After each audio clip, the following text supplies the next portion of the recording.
another Montana Sunday. But hey, did you check out the Heat? I was impressed with that. Kudos to the Heat. I thought they were fried meat. Go Heat. Fam, let's get right into this. Must have huge 2023. Certain players. Fam, here's the thing.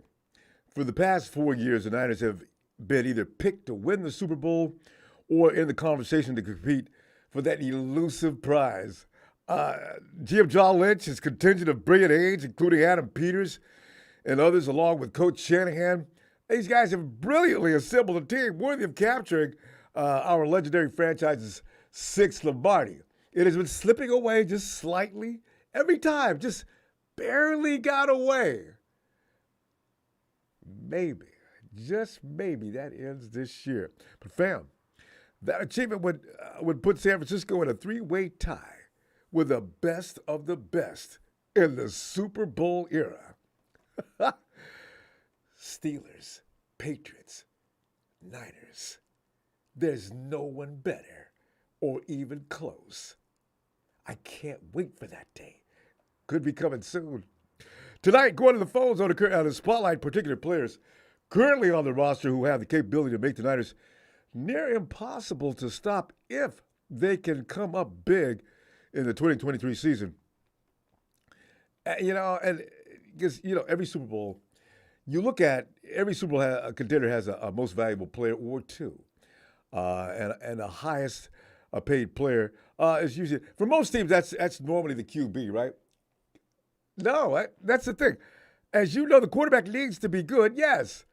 But he is not going to be where Coach Kyle Shanahan puts all his marbles. He just ain't going to do it. One of these things that people don't appreciate about Shanahan, but I do.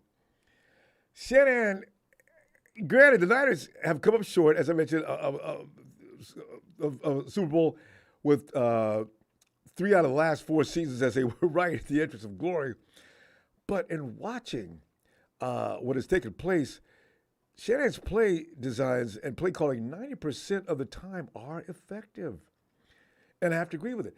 I know the 10% of the time, that's what it takes. You got to be, for a Super Bowl win, all the stars have got to be aligned. You got to get almost every break. Everything has to go near perfect.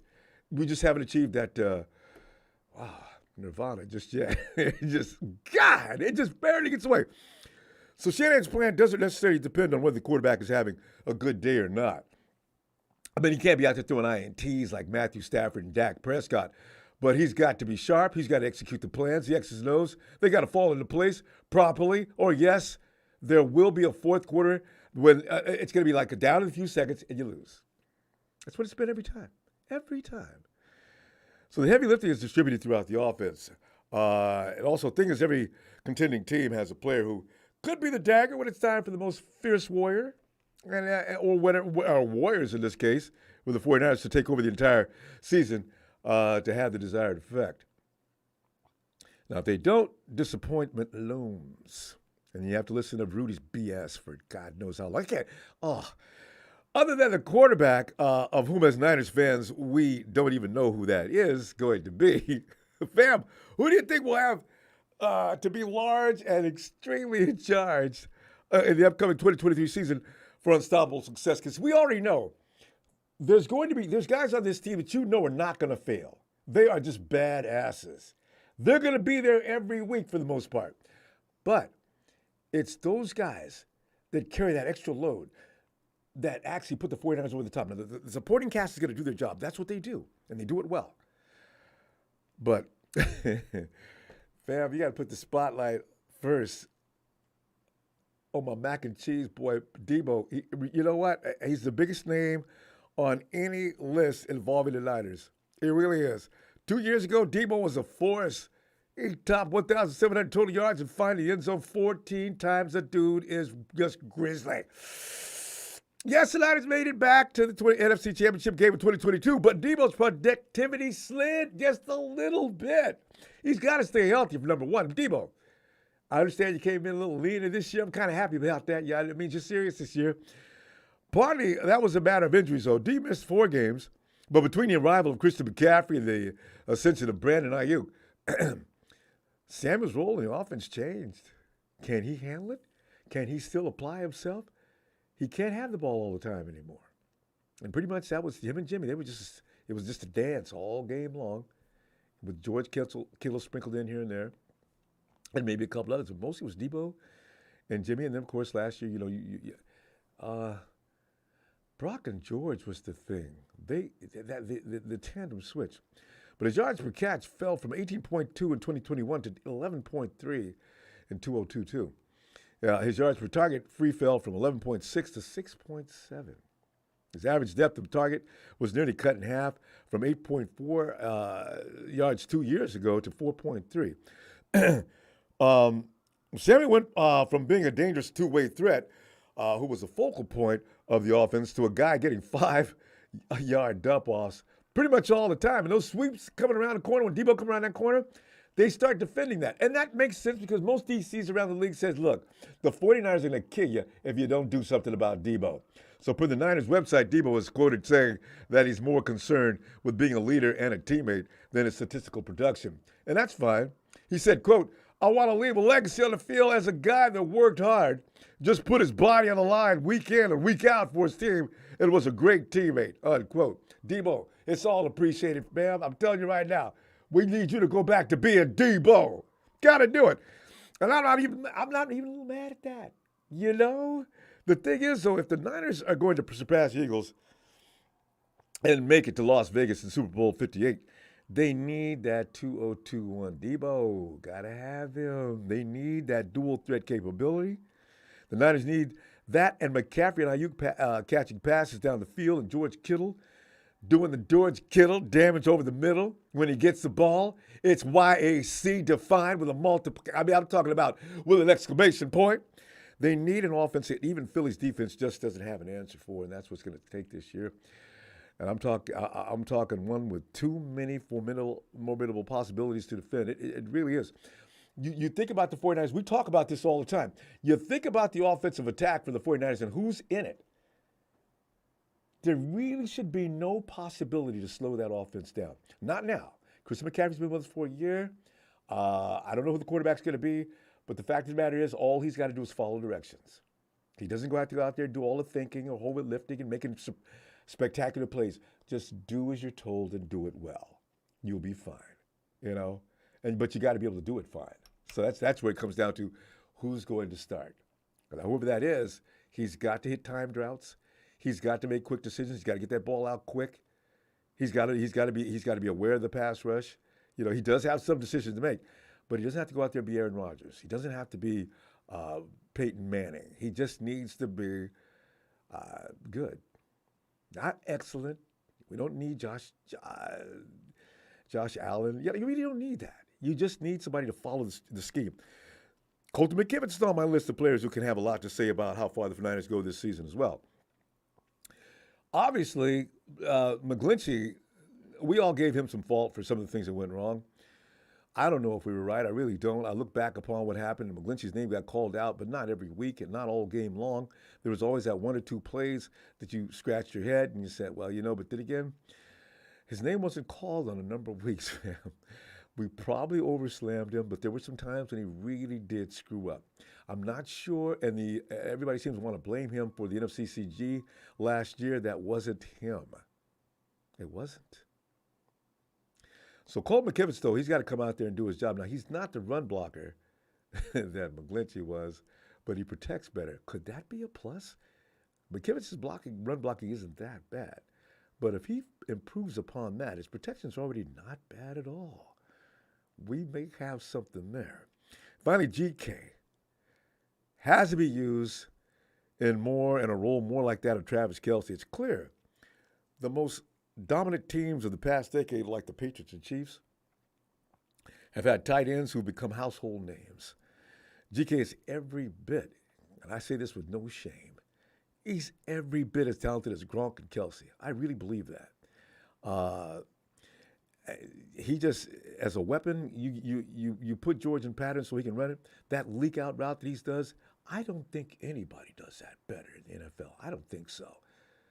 And once he gets that ball on the move, look out. So, his talents need to be written in, Kyle. Stop. I don't understand. He's the best inline blocker we got, not named offensive lineman. You got to get him out there where he can do some damage. If you put him out there offensively, now the other team is rendered moot defensively because you've already got several weapons out there that are just terrible. They're not going to let the defense shut him down, not all of them. But you keep George Kittle in the mix, what are you going to do? What is a team going to do? So, fam, don't leave anybody out. I tell you what, who's your picks?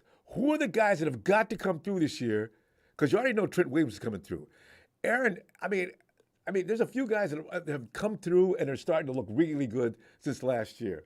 So I got a feeling, hey, we're going to be fine. Mr. Block Eyes 2-2 must have is our guys' health, offensive collaboration. It goes on to say, my D will destroy D-line pressure. Secondary will go off. That's another thing. I didn't say anything about the defense. The fact of the matter is, Diamador Lenore is on my list of guys. If he comes up big, I really wonder if he gets beat out. Is Luter ready to take his job? I don't know. Maybe. Actually, I think Ambry Thomas would have a better shot at taking Diamador out than Luter. Luter needs time to come in and adjust. Tavares is going to be fine. The linebacker crew. See, the defense has no real weakness. Not really. If Drake Jackson comes in and just has a good time, and he's going to because there's going to be too much attention away from him, what if Cleveland Farrell comes in and actually supports that act as well? So you got one guy that seals the edge really well, and you got Drake Jackson, who I think can do both. So you got the best of both worlds. So we'll be all right. Let me see the chat here so I can see. We call it, fam. We got an empty line right now. If you want to get in here now, or otherwise we'll just call it a day. But yeah, Fable JVC says. Oh,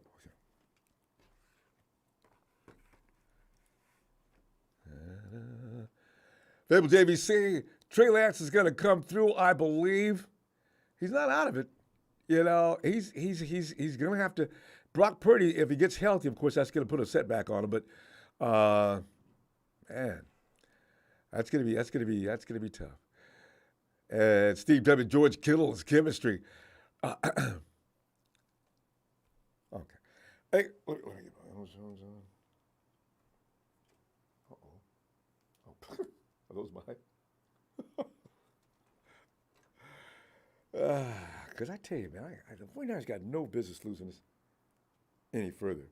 So I'm looking forward to that. Hey, Mark, come on in. Mark.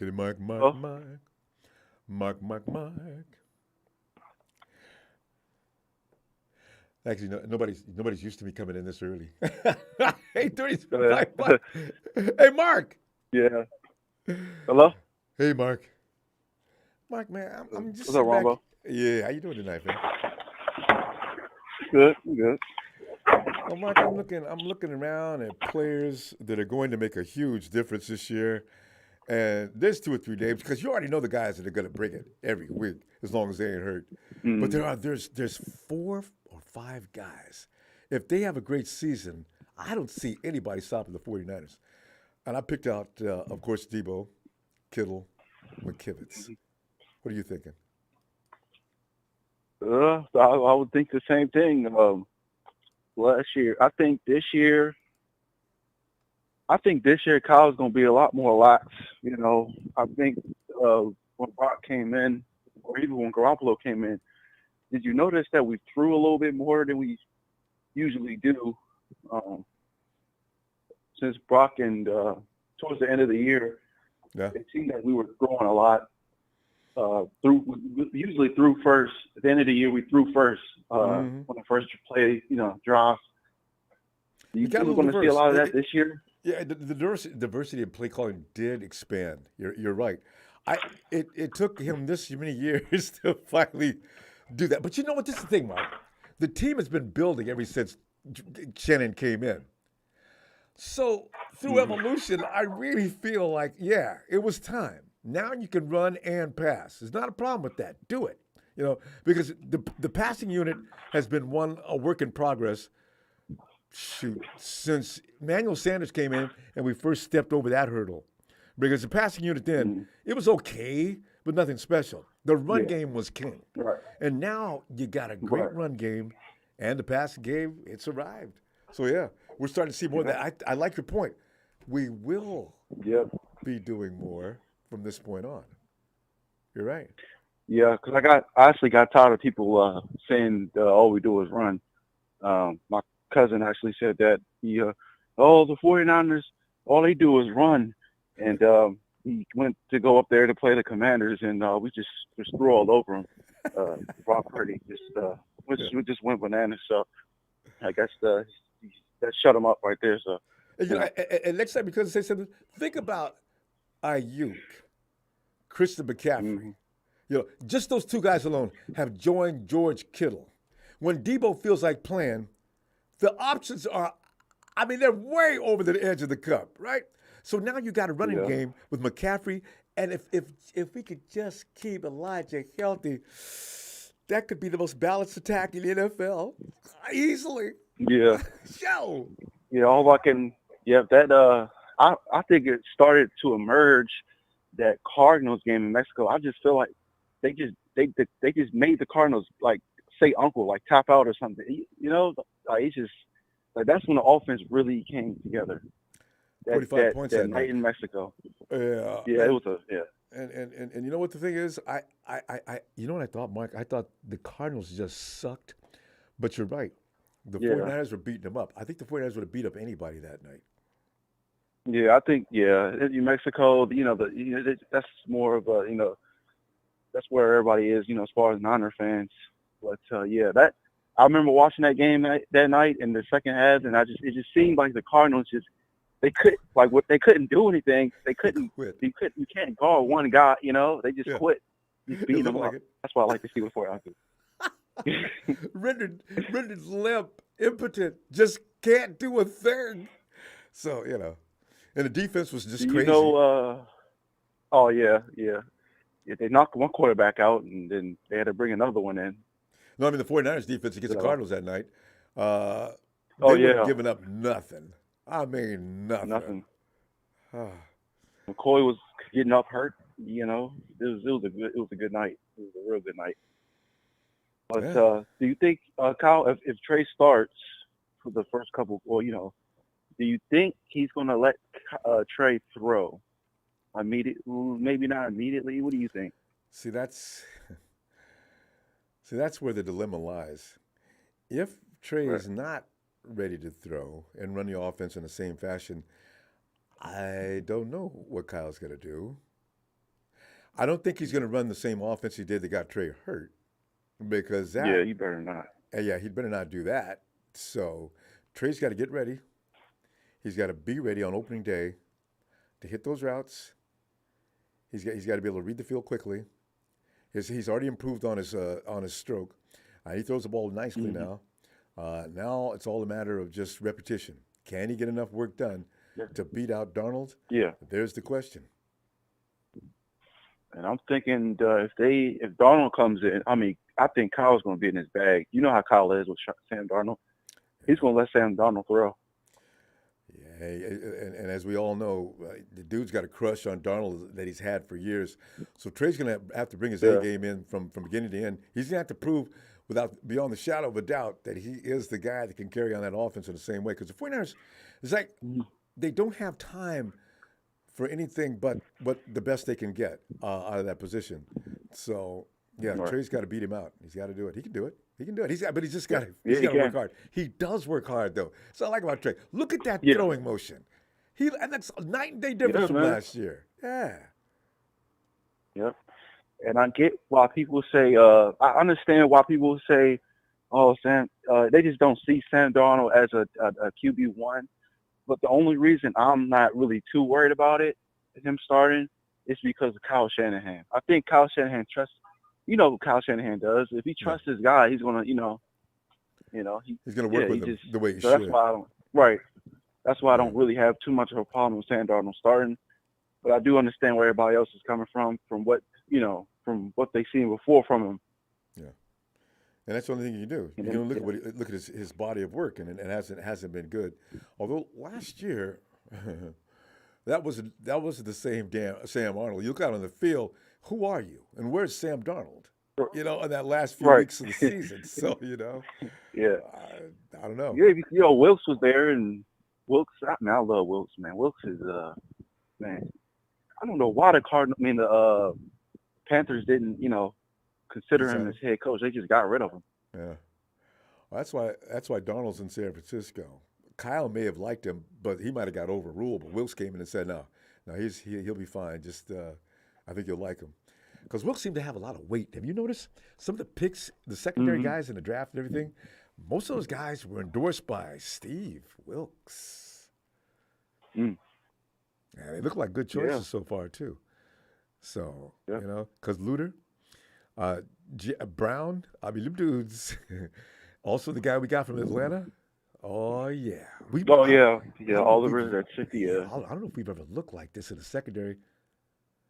Shoot, we got a lot of firepower, man. This is a long time. This is not since I don't know when the last time we had something like this.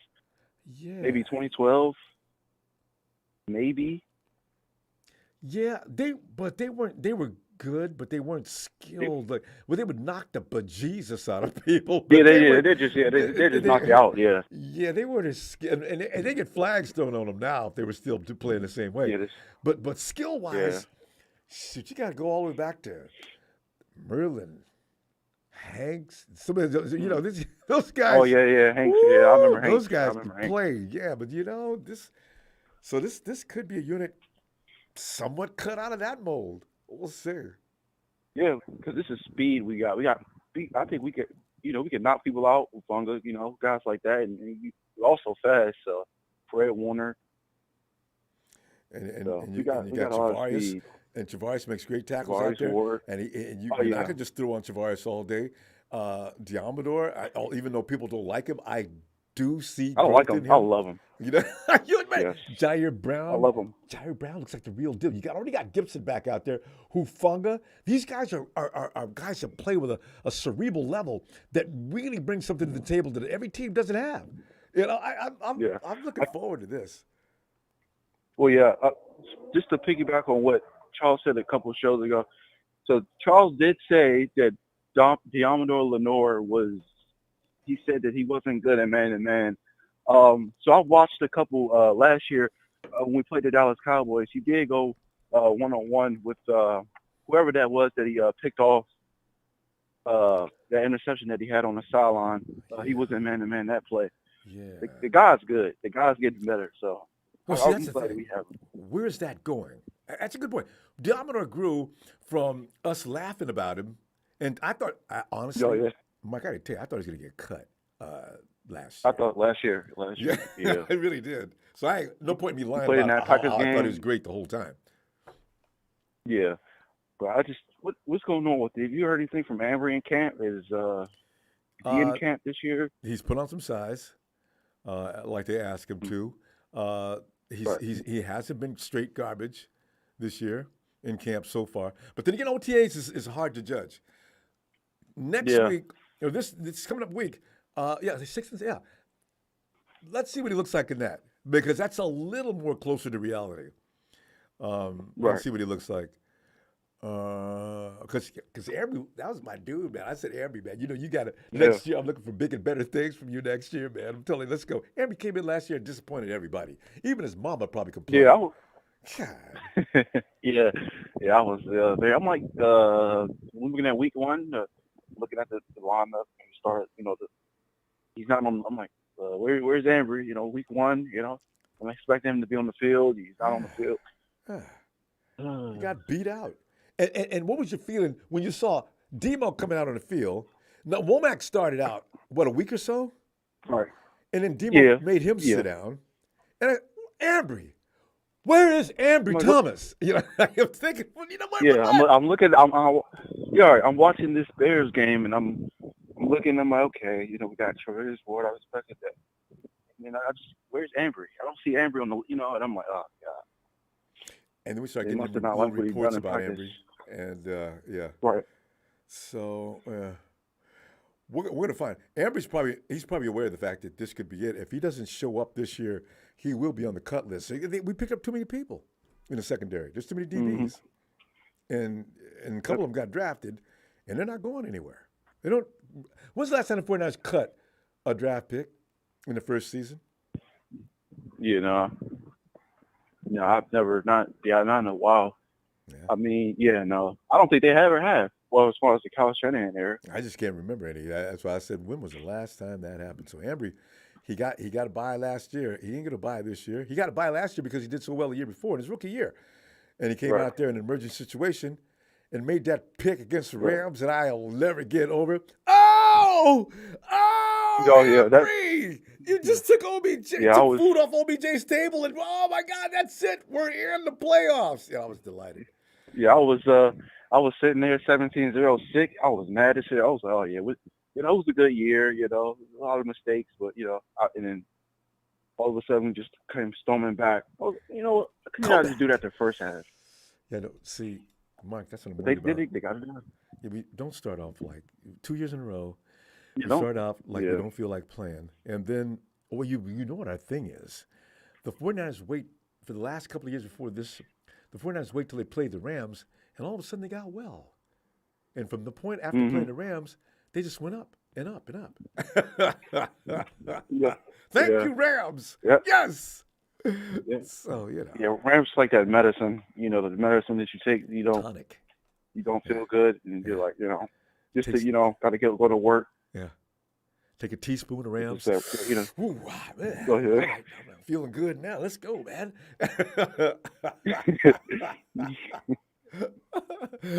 Was that touchdown? McCaffrey caught that touchdown, stole it from George Kittle. Yeah. I mean, McCaffrey just went buck wild. I think Debo had some fun that day. That wasn't the day that he ran Jalen Ramsey over, was it? Was that the same day? Or was that the year before last? Oh, last year. What's that, last year? Yeah. I love playing the Rams because every time we play the Rams, it turns into a fest. It really does. Right. Debo loves playing against them. Offensively, all our guys love playing against them. I tell you, man, they escaped in that NFCCG. They really know it. They need to know it. They know it. Yeah. We own them. So I'm gonna tell you, we're gonna be okay. But we gotta have performances from George Kittle. Debo's got to come through. Debo. Hey, even if George just does what George does, Debo is still the spotlight's on him. Him and McCaffrey together, there's no way to stop that. There is no way. I said that when McCaffrey came. I said, Debo and McCaffrey. What in the hell are people gonna do now? Debo got hurt. Yep. Well, McCaffrey carried it by himself. So we'll be okay. What else you want to add, fam? Well, Ronbo. Well, that's about it. Right. Just want to give a shout out to Tony from Atlanta. I do predict the Atlanta Falcons will be in the playoffs this year. Yeah. So shout out to Tony, stand up guy. So that's about it, Ronbo. That's cool. All right, fam. I'll see. The 49ers work out Tuesday. Yeah, I see you Tuesday. Okay. All right. Okay. All right, Ronbo. Night, Mark. Appreciate you getting in here. And the Big Show says, from what I've seen so far, Trey has improved his mechanics. He does work hard, but his inconsistency with inaccuracy continues and looks like year one starter in year three. Not good. Yeah, see, I want to see him progress between now, because honestly, he deserves, after suffering pain and being a stand-up guy that he was like last year, supporting Brock the whole time, him and Jimmy were bros. I want to see him do well. I want to see him get out there and get that starter spot. But you just can't give it to him. He's got to take it. And can he? Darnold wants that spot too, so that's going to be a real battle in the next few weeks. And I'm pretty sure that's the way Kyle's going to look at it. Whichever man wins, that's who he's going to go with if Purdy's not starting. Because Black guys our old line running backs get yards to open passing game. Yeah, oh yeah, of course. Well, that's pretty much every game. You know what? Only one quarterback doesn't need that. That's probably Mahomes. Because they don't like to run the ball a lot. Yeah, they work hand in hand. You got to have a little run game, and otherwise the defense just sets back and waits for you to throw the ball, which is why, in fact, you remember year before last when Mahomes all of a sudden stopped bombing Tyreek Hill on a constant basis? Remember what teams did because they knew that the Chiefs were not going to run the ball? They just sat back, and he started getting picked. His production went down. The Chiefs lost a few games.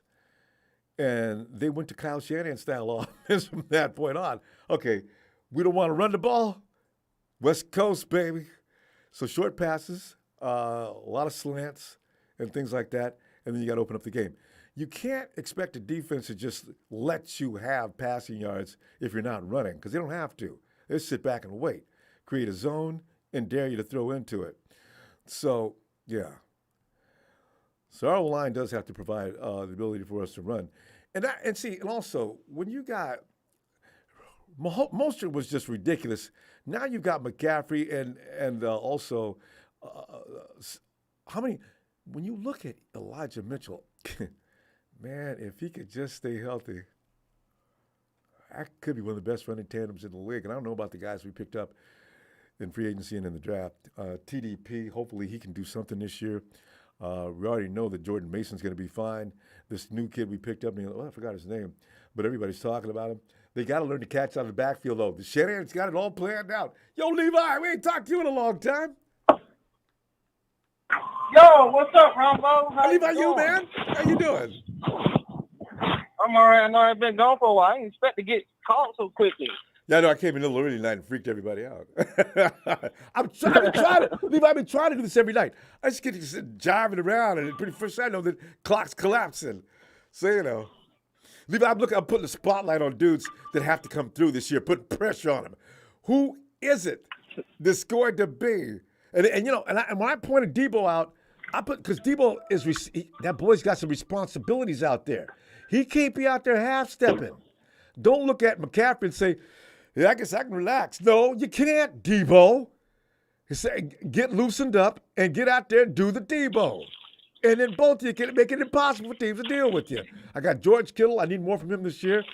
And McKivitz is the guy I'm looking at in the offensive line that has got to come up large and extremely in charge on that right side. Because I ain't worried about anything left to him.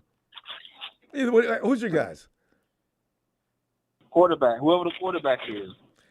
What was our one like last year? Quarterback. Our quarterback kept getting hurt. If we had a quarterback, we would have had a chance. True. But see, that's why I've learned to get over that and realize, I hate to tell you this, Levi, but you know what? The quarterback situation with Shanahan, we need to get used to this. Are you having a bag of chips? Are you working? No. Yeah, so I'm putting something on the shelf out. Okay. If the quarterback situation continues to be the same, that's always going to be a revolving door. But the 49ers seem to still get things done as long as the quarterback can follow directions. Have you noticed that? Yeah, as long as it's helping, good. Yeah. So that's why I'm not putting the emphasis on that. That's my only concern, Ronbo. Right now, I'm not concerned about the team. I haven't heard any drama this year, so it's kind of weird. It's early. Early. Well, usually around this time, you hear all the drama. Levi, have you noticed? You have those that have the quarterback division has already started. We're not even talking about Brock Purdy. Brock Purdy has been assigned. It's his job, provided he's healthy enough to do it. The drama's going to get underway in the next few weeks. Brock Purdy, it's Trey versus Sam. Nobody wants, a huge percentage of people do not want Sam Darnold. A huge percentage equally don't want Trey Lance. But what everybody should want is a guy who can get it done. And ain't nobody caring about that. So Kyle's going to make that decision. And who's it going to be? Well, who knows? If I had my pick, I would rather Trey Lance succeed Sam Darnold. I've seen Sam Darnold. I've seen Sam Darnold at his best, and him at his best is a confident quarterback as long as everything else is going well. But if things fall apart, he's gonna fall apart. That's what happened in his game against Tom Brady when he could have squeaked the Panthers in the playoffs or had a chance at it. He was doing good, but then as soon as the game started requiring more of him, pressure got to him. Start making more mistakes start happening. His hand got stained. He was dropping the ball and fumbling. Now, do you believe though that Trey's ready for that kind of heat? Hey, he can't. If you want to be an NFL player, you gotta expect that heat. Hey, Patrick Mahomes, he's like top team. He gets the heat anytime he has a subpar game. So True. if you want to be an NFL player, it don't matter who you are. You're going to catch heat from somebody. Mm-hmm. So see, these are things that have to be proven. We got to see that. Yeah, so I don't like pity players. Like, you came into their life, it's going to be hard. You're the low man on the totem pole. Now you got to fight and strive to hold on a spot. And if you a top guy, then you're going to have major expectations on you to carry the team. And you're the quarterback of a team that everybody thinks you still got a Super Bowl window. Mm-hmm. So the expectation is going to be high. So I don't care about – that's why I ain't never baby him or people who say, well, you got to give him a chance. No, I don't got to give him no chance. All he has to do is go out there, compete, and win, and then as a fan, I'm going to naturally cheer for him. Absolutely. I don't have to believe – I don't believe in – you got to believe in him early. Trey don't know me. He ain't going to hear me. Mm-hmm. Mm-hmm. So – I believe in Trey Lance, whoever our quarterback is, when they come on the team, they prove themselves, they start winning. That's why I like Jimmy, because he came to teams, he was winning games. I feel like we always had a chance. If I didn't feel like Jimmy ever gave us a chance, I wouldn't have liked him. That's all you can ask for, you know? So for this thing about hatred for a quarterback, that's not realistic in most people's minds. We're 49er fans. We want to win the game. We want the guy to go out there who can help us do that. It's not about, I don't like him, so forget about the other guy, or I don't like the other guy, forget about him. It's about who's the guy that can get it done. That's always the way it's been with me. Come on, I just need somebody to win. I mean, yeah, man. This is all I get in the 49ers Detroit versus everybody. Oh. What? Don still, he thinks the Detroit Lions are going to win the Super Bowl. So he's always. What the heck did that come from? That's Don Burr. He's been grasping at straws for years. Detroit's finally dug himself up out of the cesspool, and now Don's just talking trash. Boy. But anyway, go ahead. What were you saying? You do that on somebody else's time. You do that on his own time if you want to talk about his team. I don't know why he wants us to know so much about it. We're not even in that division. God. Well, I mean, I guess he says we're a playoff contender that makes him a rival. Well, then it is that. Jeez. But anyway, that's the quarterback thing, and I always think about that. I say, ain't nobody hating on nobody. Our defense has been solid. Our defense has been solid enough. Our other players played good enough. In that Eagles game, the only thing that held us back was the quarterback was too hurt to play the game, and then we really had no chance out there. And the other one was too scared. Well, I mean, yeah, he get thrown into a line. He definitely didn't expect to be there. Yeah, but he wasn't ready. He wasn't like a quarterback that said, hoping for an opportunity. I know, because Josh is a grown-ass man. I needed him to come in, and this is an opportunity of a lifetime, to be a hero, Josh. Grab that by the horns and let's ride. Come on, man. Josh went in there, his eyes looked like saucers. Every time the camera got up, Josh is scared. You can't play scared. Not in football. There's no fear in football. Never mind. Don't get me started on that. Man,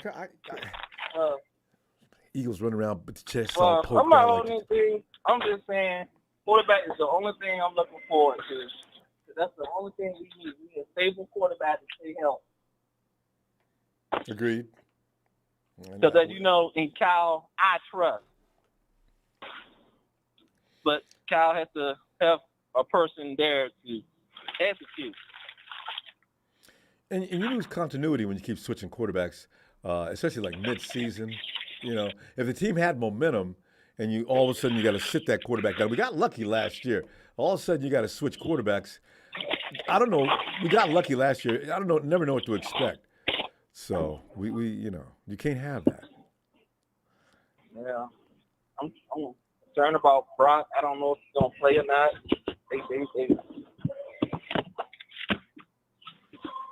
Well, the reports seem good. He's coming along as expected, and that's why Kyle boldly runs out and tells people, "I expect him to play with opening day." So I don't know what we're not seeing that he is seeing, because they're not letting us see everything.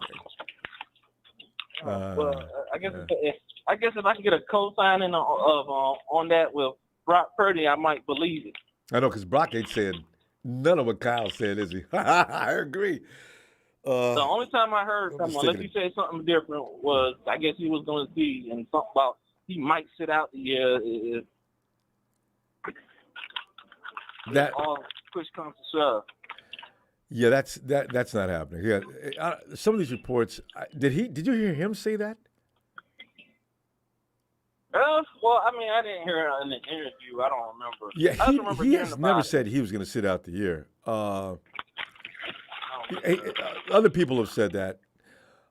I'll try to look more up on it by next time and see if it was a quote or was it just them just implying based on what he might have been saying. No, he's saying he's just taking it day by day. He's not making any prognostication saying, well, he shouldn't. Kyle is. Well, the whole thing is, if he even implies that he might not sit out for the year is enough. And like I said, I after that game, I kind of lost faith in Brock Purdy. I don't know if I believed in the heart he has. I know everybody kept telling me how much heart he had, and then. Well, as far as what was it that just discouraged you about him? Was it the fact that he wouldn't continue to play after he hurt his arm, or what? I don't know. Maybe I have this disillusioned old school mentality of quarterback, do whatever you can. And then that one time where I actually heard him say in an interview that football wasn't the most important. He knows everything else is important. But, of course, I just want to do a good job. So I was like, that was kind of a flag to me. Well, he's not a guy that has a lot to say. You know how you get some players that like to boast underneath their breath a little bit, say good things about themselves without really saying or using the words that actually say, yeah, I know I'm a bad boy. Brock is about as humble a person as you're ever going to see. Now, he got a lot done last year. Under the circumstances, Brock was like huge. Because you think about that, Levi. Came in after 8 weeks of being on the practice squad. I'm Brock Purdy. I don't know jack about what they're doing offensively. I see what they're doing, but I'm not running any plays. I don't know these guys. I throw to them on occasion. I've been on the scout team. I come in here, and I win 8 games in a row and go into the playoffs. I mean, that is fascinating to me. I don't know if I don't know how many players could do that, especially with his status. Okay, so to counter that, I'm gonna say I don't question his talent and his ability. I'm just questioning his true heart for the game. I'm like, he just like come to hey, I'm going to a job, and the person who wants to do well, they want to succeed, they want to drive to success, and the person says, well, come to work, I want to do a good job. And so far, he seamlessly fit, everything has worked out. But what happens when things get hard? What happens when he get a nagging injury? Well, we already heard rumors about Jimmy about if he at one point where if he had an injury, then he just won't play. Now remember, before you go any further with that, he had an oblique tear or oblique strain. He played through that. He's not a wuss. No. He's not a wuss. In fact, yeah, but if he could have played with that arm just hanging like that, I'm pretty sure he would have. I don't see him being that. I wouldn't worry about that. Yeah, I think the only thing is that when he got back in the game, I got a little excited for a little bit. And I told myself, if he tries, even if he throws interceptions and the game just goes south, yeah, because I would have saw him trying. It would have said, okay, he's hurt. Levi, and if he came back. True, but I don't know if I can't imagine what that feels like. It sounds like extreme pain, especially going to play football. If that arm gets hit again, man, I think he passes out, from the pain. Well, but Levi, listen, I'll be back Tuesday after the workout. Let's get together then, and don't be taking 2 or 3 weeks off. We'll look for you. All right. All right. I'll confirm that Brock Purdy thing. Maybe I'll change. Yeah. All right. Have a good one. You too, Levi. Appreciate you, fam. Let's get over here. Let's get over and check out Chill Pill Phil. Hey, Ronbo. Hey, Phil. Well, Phil, we got some guys this year that they got to come up large. They got to come up big, and we can't settle for anything from the best from them, because if they do that, that's every year. And it is every year, but some guys don't do that. I'm still a little mad at Debo. You're mad at Debo? Why? A little bit. Debo's a better football player than what we saw last year. I understand that McCaffrey took some of his passes and some of his work. I think Debo this year, though, with what he said after the Philly game. And he's got some words to back up. Trash. He's got to back that up. I think he's going to. Honestly. So I'm not worried about Debo. I'm not worried about Ayuk. He's playing for a contract. Oh yeah, Ayuk is. I'm not worried about Brock Purdy. He's going to be starting game 1. So let's get over that. The offense is going to be clicking. Mm-hmm. What I'm worried about is going to be the defense. Yeah. What are you worried about? Well, I'm not really worried about the defense either, other than nothing too worried about. Those guys. I know Big Show said we didn't need a edge rusher, but if Drake Jackson doesn't come through, right? I know that. And we don't know. Question mark, isn't it? That is kind of worrisome. If he doesn't come through, who's your other pass rusher? Who's your other edge? Well, there's a committee over there. Farrell. You've got Cleveland Farrell. You got Beal, who's a rookie. I don't know what he's going to look like. In 4 years. You got we still got sacks in 4 years. He is not a pass rusher. What's the guy that just came back to us again for the second year? Just re-signed him. That went over with the Hawks for a minute. Kerry Hyder. You still got Hyder over there for veteran leadership and ability. Hyder's not really. He's kind of a tweener. Yeah, he's an interior guy, but he does a good job over there. I'm talking about. I mean, Ndakwe said he would take less money to play for a team that was challenging for a Super Bowl. Phil, where did you read this? 2 days ago. A few days ago? Yes. And he's got 10.5 sacks last year for Indianapolis. Phil, they're thinking about it. Yeah, I guarantee you they're thinking about it. Because Kyle and John don't. Money to get to, if he wants to take less money, I would say get him as an insurance policy. I would too. Policy. I'm letting Hyder and I'm liable to let Farrell go as well. Well, how many does that leave? Sacks on a I'm bad keeping team. Beal on a bad team. Drake and there you go, right there.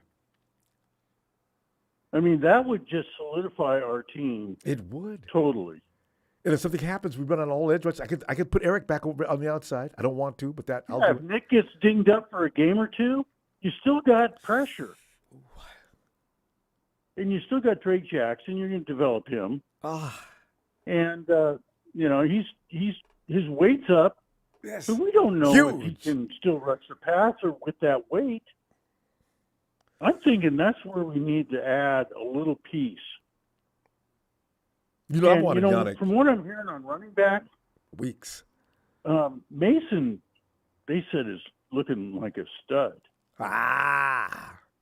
He's ready. He slimmed down a little bit too. I think he's. They said he's lost a little bit of fat, and he's looking good. And I think our running back room is really good. our wide receiver room, Debo's going to show up. Ayuk, Jennings. We got what's his name that we drafted last year from SMU, the speedster. I think he's going to have a breakout year after year. I wish he would. Year 2. Yeah. Yeah. So I think we've got all the pieces. I think we just need a little depth on that pass rushing edge. And I think everybody else is going to show up.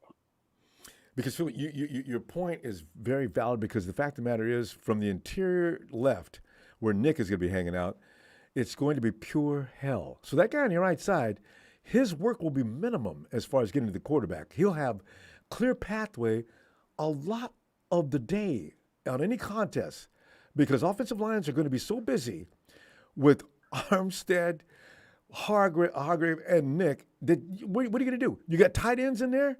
Put an edge rush over there that tight ends just can't do a damn thing with. And let's just go to the Super Bowl right now. I see Big Show saying if we're not getting Hopkins, we aren't getting Yannick. Well, how does he say that? Hopkins is going to demand $15 million a year. Yannick. So we have offense. We're fine. Yeah. And we don't need Hopkins. We seriously don't need him. But we need backup at edge. We don't have anybody. If Nick or Drake Jackson doesn't perform, we don't have a rusher. And Beal Jr. is undersized. He needs to put on NFL weight. And no time in the NFL. So yeah. Project. Yep. And Cleveland Farrell is not a pass rusher. He's a guy that's going to stop the run, set the edge, and stay out of the way. Out in the ground game. As a matter of fact, does Cleveland Farrell make the team? I mean, Cleveland Farrell's going to make the team, and I think Kusarek's going to make him better. But he's not going to make him into a 10.5 sack guy. Now, Phil, Yannick is already there. Be careful, because this is being recorded. Now, remember, Arden Key was absolute garbage coming out of Oakland as well. And now he's running around the league asking for big money after playing with Chris Kusarik. Everybody that leads our team on the defensive line is asking for big money. You see what I'm saying? I mean, Ebicom, Amenahue, both those guys got over $10 million a year. Niners, baby. So I just came from San Francisco. What? Get in here. Let's talk. Yeah. Why wouldn't Yannick want to come here for a 1-year contract at low money, have a chance to win the Super Bowl, and then be under Chris Kusarik, and then go out and get big money? He should. That's. If I'm an edge rusher, and that goes for Clowney as well. If I'm those guys, I'm calling San Francisco every few minutes, saying, "Listen, guys, whatever you want to pay me." Clowney's got an attitude. He doesn't practice. Oh, okay, never mind. Ngakoue wants to play and wants to be good. And he's just a pass rusher. He's not going to stop the run. But you got Farrell to play on passing downs. I mean, running downs. Yeah. And then you bring in Ngakoue to, in third and long or third and passing situation. Phil, what are you going to do with Drake? Well, no, Drake I think is going to start to start the season. But if he doesn't pan out, we don't know what he can do. Yeah. You got to have an insurance policy. In fact, if you get Yannick, if you get Yannick, actually, I'm not playing Drake. I don't care how he looks. I mean, think about that for a minute. If I got Yannick, Drake, I'm gonna get you in as much as we can. But we're a team here, and we got to put the guy out there that's gonna get it done. Drake may be good. He's not Yannick. We rotate defensive linemen anyway. Well, yeah, that's true. No. We're going to rotate Kinlaw in there. We're going to rotate, we always try to get our defensive linemen rested and so go out against the offensive linemen fresh. And when you bring in guys line after line after line, eventually you break down those offensive linemen. Because they stay out there all day. Yeah. There's no such thing as rotating offensive linemen, is there? There really isn't. Other than Nick Bosa, who's a specimen, you're not going to play everybody every down. So yeah, I know. That's all gas, no breaks. Means those guys are fresh on every snap. So you play 2, come out, wait 3, come back 2. I think that's our weak point, but I like what I'm hearing from our team. You know, as far as running back goes, Jordan Mason, he may take the number 2 slot. Ooh. That means he's catching the ball out of the backfield as well. Then. Good. Because we all loved him last year. Kyle didn't. A thing for Don Bird. His Detroit Lions are a 500 team. Until they're above 500, please. Give him a break, Phil. You know, the man has been under. Can you imagine being a Detroit Lion fan? Yeah, well, never winning in the Lombardi. Always a loser. Every single year. It must be tough. It can be understood before the season even starts that they're going to lose. They're not going anywhere with that division because that division is usually tough. I feel sorry. But I'd rather be a Detroit fan than a Ram fan right now. No, because the dark days, well, they're going to need a flashlight soon. There's no future for the Rams. At least Detroit, they can look forward. But the Rams are still talking trash. I don't get it. So, God, don't have a leg to stand on. Man. So, yeah. Anyway, Ronbo. I can't wait till the season gets started. So, well, Phil. I can't wait till the season starts. I think we're going to be a great team. I really do. Yeah. This is our year. Last year was our year, too. We've come close, and then the injury bug or something happens. If something doesn't happen, we're winning the Lombardi. Yeah. That's the way I feel. I agree. And that team was already designed and set up just for that. So the only thing that can stop the 49ers is God, and that's what's been happening twice in the last 2 years. Yeah. You know, so the other thing is everybody says our window is closing. I don't think so. We keep refilling players. We keep backfilling. Detroit. What was that? Nothing. But, you know, the 49ers are not. No, I think our window is open because we know how to manage our pocketbooks. And so we're going to be competitive forever. So. It's a program that's just built to sustain for a while. This is not L.A. They built that team on purpose in this fashion, just so those dark days don't arrive anytime soon. So I'm delighted with what they're doing, even though I was crying every time I looked up the Rams. Guys we bring in, and then we redshirt them for a year, and then we say, oh, the second-year team guys, like we got Burford, and we've got a few guys on the defensive side that's coming in the second year.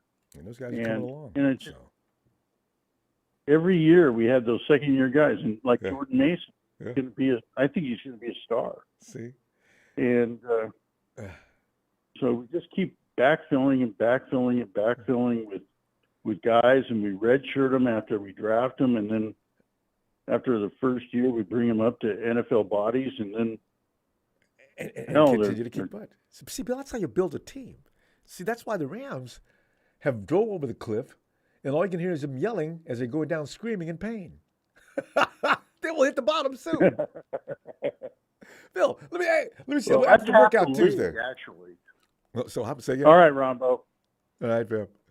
Have a great night, Phil. All right, take care. Thanks, Phil. All right. Bye. Bye. Big Show says if we're not getting Hopkins, we aren't getting Yannick. Show! Well, it's a big show. So would you get in here and defend your position? You know what? Defensive line is not our weakest link on this team. Are you kidding me? Our defense led first. We're first in every category on the stat sheet there is the last 2 years, and we were just fine without Drake Jackson or a partner for Nick Bosa. I don't know what Phil's smoking, but whatever it is, I kind of want some because it kind of sounds like some good stuff. So with some of the nonsense he comes up with. But to be fair, Sean, you know, we if any one of our guys on that defensive line, if the wrong one does get hurt, it is a problem. You know, especially when it comes to the edge. But we have Chris Kasirk, who coaches up guys and does very well at that. I agree. And you know, like I'm not worried about that.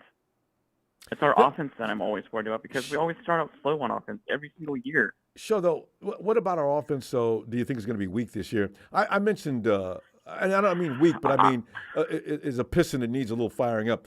I mentioned a couple of guys, but who do you think is going to tail drag? I think Burford, and I agree with you, McKibbitz needs a little fire under their ass because that's been our weakest spot on the offensive line for the past couple of seasons. Granted, Mike McGlinchey was a great run blocker, but he wasn't a great pass protector, which got our quarterbacks killed ever since we drafted him. You know, and that's exactly why we can't have our quarterbacks healthy. No matter who's back there, that's the weakest spot that's going to make or break our season this year.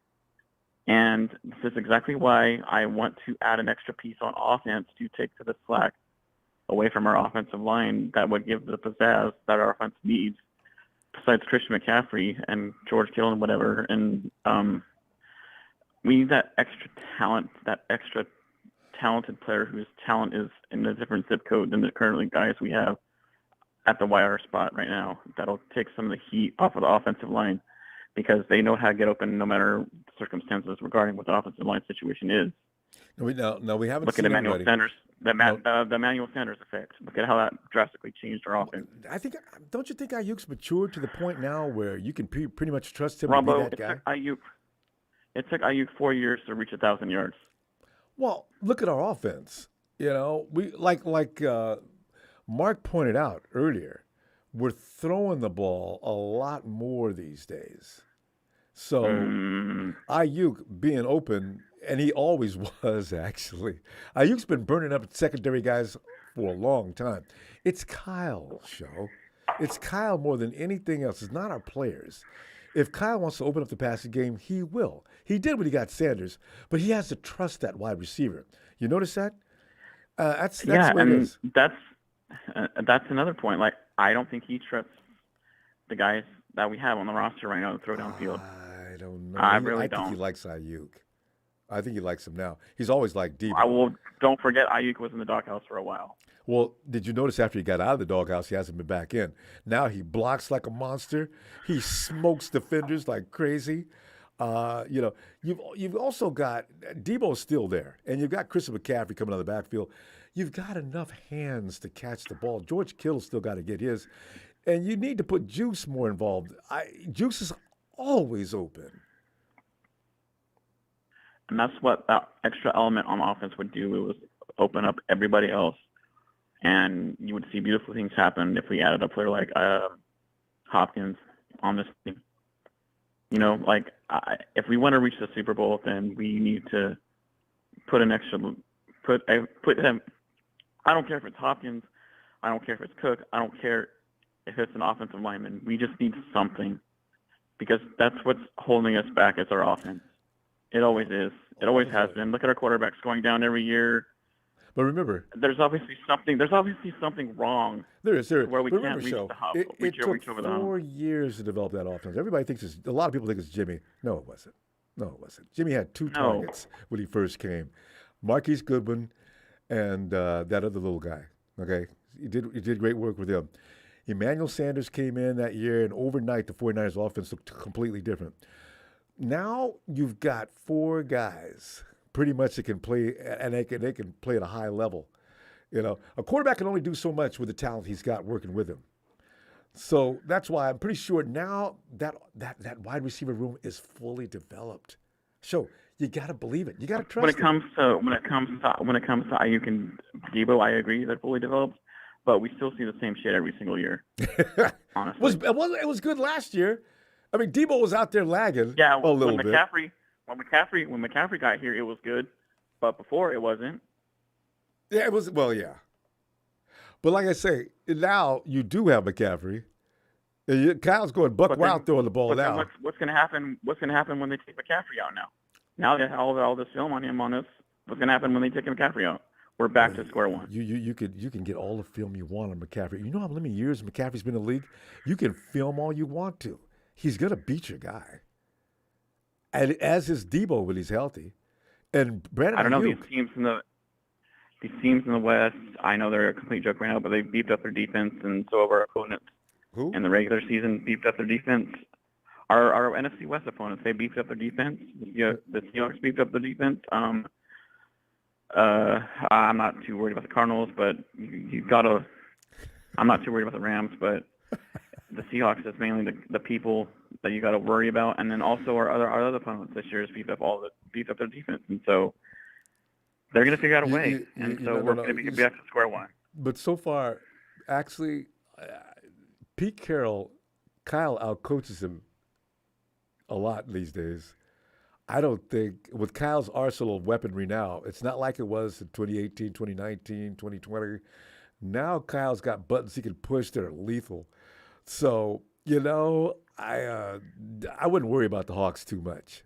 They got a ways to go. In a couple of years, maybe you're concerned about the Hawks. I don't think just yet. What happened to the Kyle Shanahan that was with the Atlanta Falcons? What happened to him?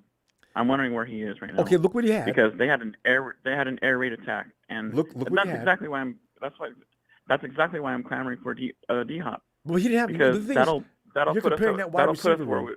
No. That wide receiver room was already set up before he got there. He didn't have to do anything. He had to build this offensive weapon before he could use it, and it took a little bit of time. He started from scratch. But he did start from scratch. But now he has them in year 4 now, and where is that Kyle Shanahan in 2018? Where he was with the Falcons. Did you see him explode now last year? Now that everybody's fully developed. They exploded last year. I didn't see anybody going downfield.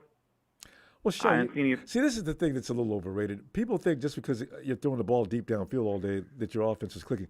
That's not necessarily true. But it would be nice to see. It would be nice.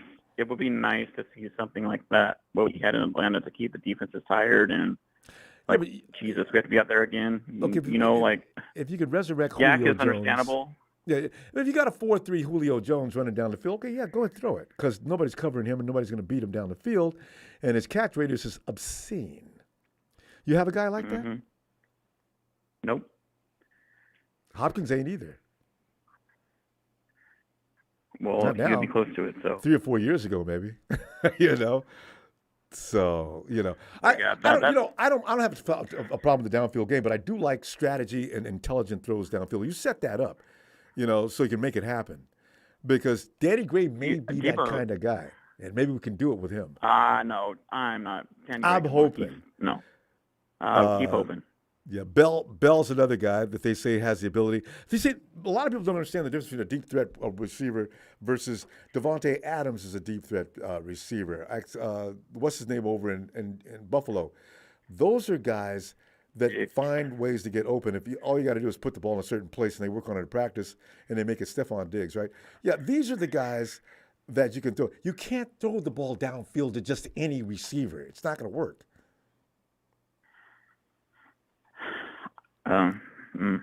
We'll see.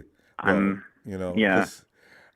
I like Ayuk, and I really think you should give him a shot. Another cat needs a light of fire in his ass is Deebo Samuel. He went out a lot last year, and he needs to continue to stay healthy and be that reliable number 2 that we need. Oh man, this is why. This is what frustrates me about this offense. You know what I mean? Like, there's always nobody. There's nobody reliable besides. Well, I don't know about that. Debo's pretty reliable when he's not being fat and muscles being pulled. Ayuk's become reliable. George is always steady as long as Kyle lets him play. and Mr. Reliable himself, Christian McCaffrey. You got weaponry, show. You can depend on him. We will see. Yeah. We will see. As long as our offensive line doesn't on the right side doesn't screw up. Yeah, we're all worried about that. That's where my most concern is. Yeah, we're all worried about that because I don't know what they're going to look like really, but I hope. We do know from center left they're fine. To the right side is untested. Yeah, from center left, absolutely, we're completely fine. But from center right, no. Or from center right, no. And that's where teams can exploit you. If you're weak on that offensive line, that's what they're not going to bother with Trent Williams, Aaron Banks. Why would I go through all that? Even Jake Brindle, he's not that easy. I'm going to go to the right side. I know. Keep your fingers crossed, show. McKivitz is going to be fine. McKivitz has got an attitude. He's a battler. That's what I like about him when I'm reading about him. I hope so. I hope to God so. Show, appreciate you. Always love your takes. Yeah, for sure. All right, shout out to everyone. Y'all take care. Have a good night. Night, show. And Show's right. We have a right to be worried. I still feel like being worried just yet. After week one, if some of the horrors that we imagined at this particular time do come into fruition, I am going to be worried. I'll be a basket case every week. Man, like I was last year. Hey, yo, Edmund.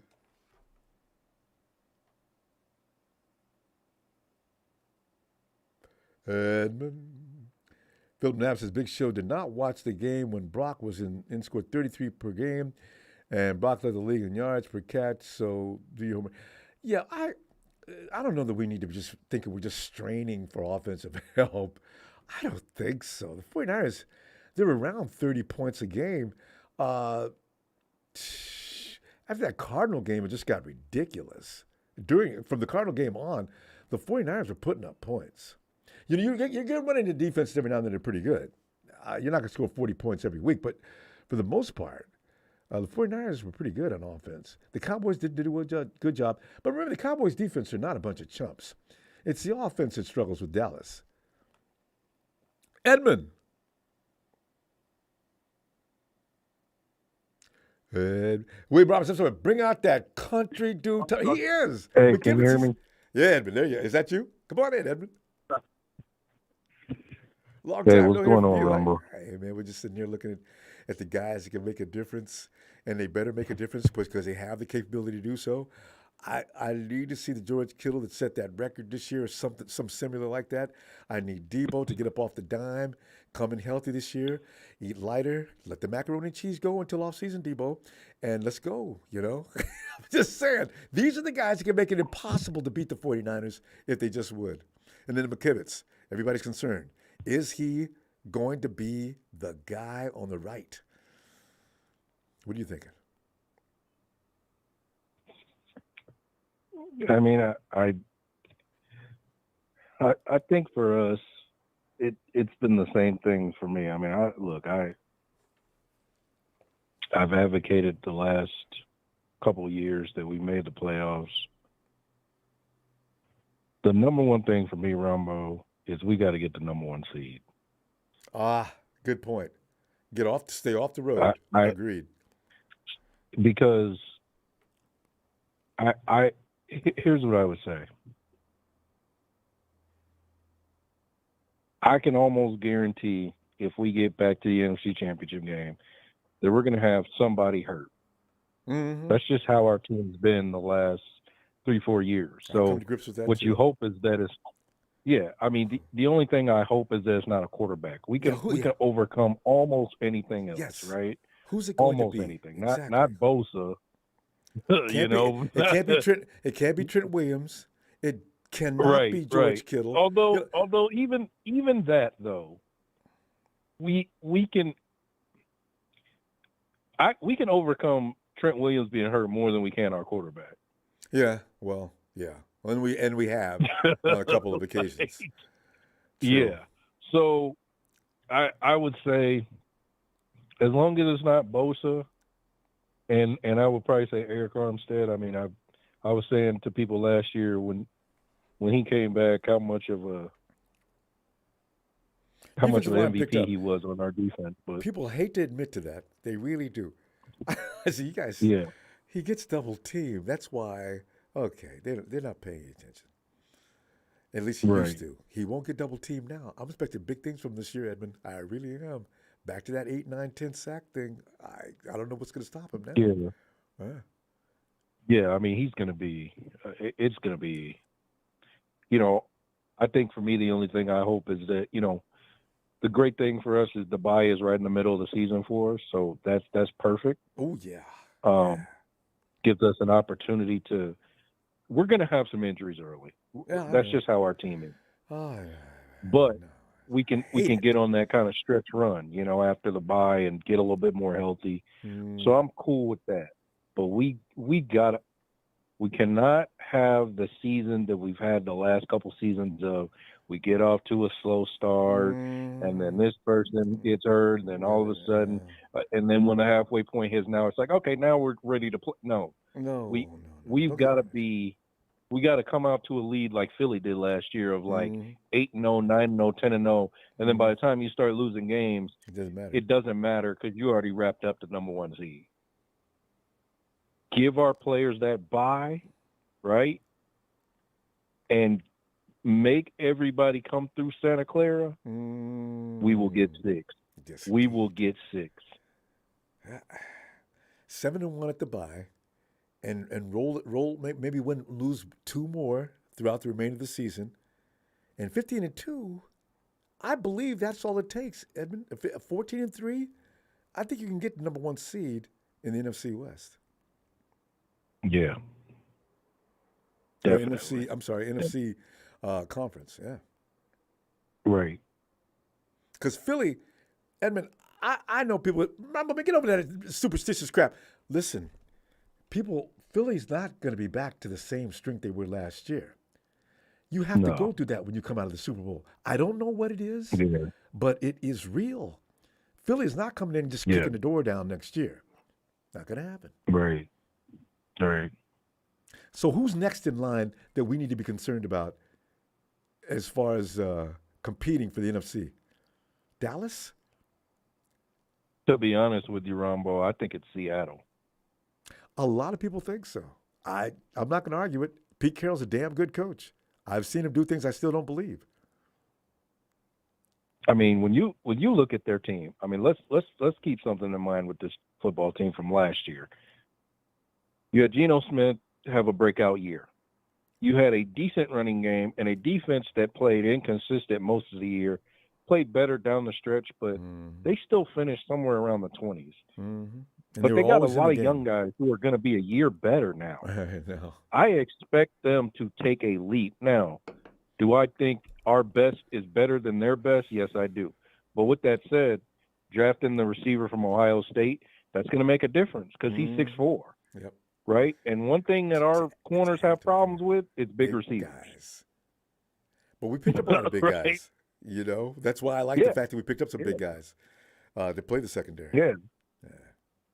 So, to me, we get past them. I'm not worried about Dallas because Dallas will continue to have the exact same. Now, McCarthy will be their play caller. That'll be a little bit better for them. But at the same time, you still got Dak Prescott. And if you still got Dak Prescott, I love our chances.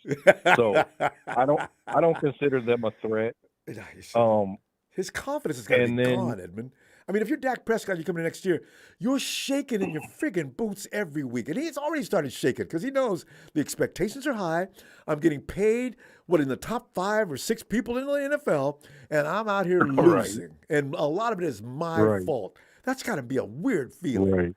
Oh, yeah. Exactly right. Now, I will say, too, Ronbo, the key for me, for us, in terms of, if we're really going to go after that number 1 seed, right, is we have to keep in mind we play Philly.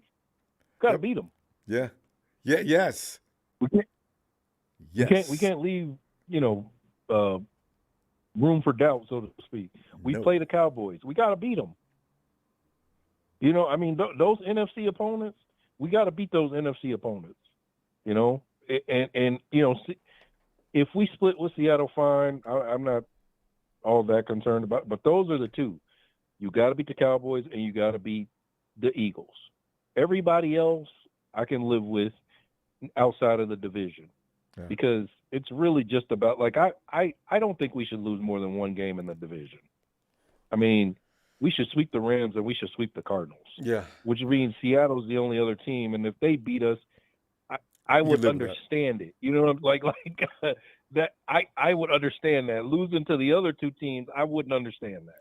We'll be mad as hell. We will be talking. Yeah. Oh man, I know I'm gonna be mad because 49ers. Are you serious? You know, you cannot be serious and have lost to Arizona, and in especially the fashion we did. That would bother me for the rest of the season, no matter when we play them. I would say, I don't know how we lost that game to the Cardinals. I don't know what they were thinking or what was their mind on that game. My God. Right. So yeah, I mean, I just see, because what the bye does is it doesn't just give you the home field, but it gives you an opportunity to be healthy going into the playoffs. And that's something that we haven't been able to have years. The last couple years, unless we rested starters, which is not the same. That's still not the same, because you're still going to open on the road. 2019, did we have the bye week? We didn't have to play in 2019. We were at home, huh? Waiting for we didn't. Aaron Rodgers. See, that's you're right. You put your finger right on the pulse of the problem, because playing on the road 3 weeks, that'll kill any team. Yeah, and things can, and as we've seen, things can get away from you quicker on the road. I mean, you're more likely to make a mistake in a hostile environment, be that player, be that coach, whatever it is. Mm-hmm. But I think, again, when we were at home and we had that defense, you got the saloon font. that defense, it's a different deal, man. Yeah, because, man, Ronbo, in 2019, I'm telling you, like my dad is a Cowboys fan, so we have these discussions. We've had a history of. Yeah. I bet it gets loud. His mom's coming in. Y'all close the door with all that loud talking. You like me and my brothers, boy. Raider fans. We would. Oh man, I would watch the 49ers in 2019, and my dad would, he'd come in there, and because the Cowboys were down then. Yeah. But he would come in there, and he would ask me. He would say, "What's going to happen?" And I would say, we're going to blow them out. Like, it wouldn't matter who. Like, Green Bay, he came in my room and saw Green Bay. It was early in the first quarter. I said, we're going to blow this team out. He said, how you know? I said, I know my team. We blew them out. Went into the playoffs, same thing, right? Vikings game. He said, what's going to happen? I said, we're going to blow them out. He said, what's going to happen in Green Bay? I said, we're going to blow them out. Yeah. I said, because I know my team. And that's why I expected it to happen in Kansas City. I did too. But the officiating kind of took that away, right? It was almost like it was a strategic way of doing it too, the way they did that. George Kittle pass, that was not to be brought back. Ref, what are you doing? Yeah. Oh. Yeah. So but the confidence too was knowing that we were at home. I knew nobody was going to beat us at home, Ronbo. I don't care who it is. Let Jalen Hurts come in there with that read option crap at home. He wasn't going to get away with that last year. Exactly right. I mean, you're right. I mean, Eagles fans swear up and down that they did something, but again, 3.8 yards per play ain't doing nothing. They didn't do nothing. And that symbolic moment when Jalen come blitzing around that corner and Bosa and two other guys were standing there. Yeah, we knew he was coming this way. We're just here to meet you. I said, look at this. D'Amico's got them boys ready. Oh, Yeah. And having Hargrave, his knowledge of the system, I don't read too much into that, but I will say when it comes to something like that where it's like, okay, he's an interior lineman and he went against that offense every day in practice. Oh, it's going to help. I'm not telling you it's going to be a game-deciding thing, but it helps. Remember, but we got to pull up though, fam. Okay. All the points you make. I can talk to you for another hour. Bring it back Tuesday after we get through working out. Okay. See what the 49ers look like in practice. Man. All right, Evan. Appreciate hearing from you again too. All right, fam. You too, man. Thanks, fam. All right. Say hi to your dad for me, too. Tell him to go Dallas. Exactly. Night, fam. All right, peace. Boy, it's something having rival fans with your family. Because, see, you can always start out calmly talking. It never ends up calm, though. Hey, Tony! Huh? Oh. Bethany. Yeah. Bethany Ricks. Thanks, Bethany. I like that. Tony. Ronbo, what's poppin'? Tony, we're just enjoying the fact that, the drama's about to get started. We're setting the table for it now. Don Burr's heating up. And as you know, the Hawks actually, they're getting love from some of us. See, because I'm not throwing no shade on the Hawks because, like, Edmund's right and some other people are right too. He's a good coach. Pete Carroll's a damn good coach. I hate to admit that, but it is true. So we're not going to have peaches and cream. I say it again. I said he's a shady coach too. Yeah, I know, right? Teach people how to cheat. Pete to cheat. But, it's not going to be actually peaches and cream playing the Hawks this year. I realize that, So, but like you know, there's teams in your division that you better not lose to. This is why we cannot excuse that. I can excuse maybe losing to the Hawks now, and not more that I think about it. But I'm not in the mood for Rams or Cardinals. That means the 49ers are not serious and taking the game seriously that particular week because complacency, and every now and then I think football players do have that take over their mind, and they do come out there with the wrong mindset. So, yeah. Sure. Overconfidence. And Ronbo, I missed your show Friday. I was watching it, but I kept going back and forth because one of my Falcon shows ran late, and the Falcon players, they had an OTA practice Friday night. That's why I was all hyped up. The fans were jacked up. All right. And I saw some highlights of it, and it was like voluntary, but Grady Jarrett was there. Calais Campbell wasn't there, but again, it was voluntary. Yeah, he doesn't need to be. But most of the other players were there. Oh, and you know what, though? Calais does need to be there, though, because, you need to learn how they do things in Atlanta. Yeah. Well, he's been OTAs the whole time. He just wasn't at that practice. Okay. Friday, it was at Mercedes-Benz Stadium. The fans were there, and everybody was jacked up. They did live streams all the way up to the time when you came on. That's why I didn't get on. But one of the things that I discovered, they're getting jacked up. But one of the things at the press conference, Ronbo, Arthur Phipps never said this before. He said at the end of his press conference, it was like a 10-minute press conference, around the 8:30 mark, he said, well, with the talent and the depth and the veteran leadership that we'd have a mixture of rookies and veterans. He said he expects, and Ronbo, I'm going to say what he exactly said.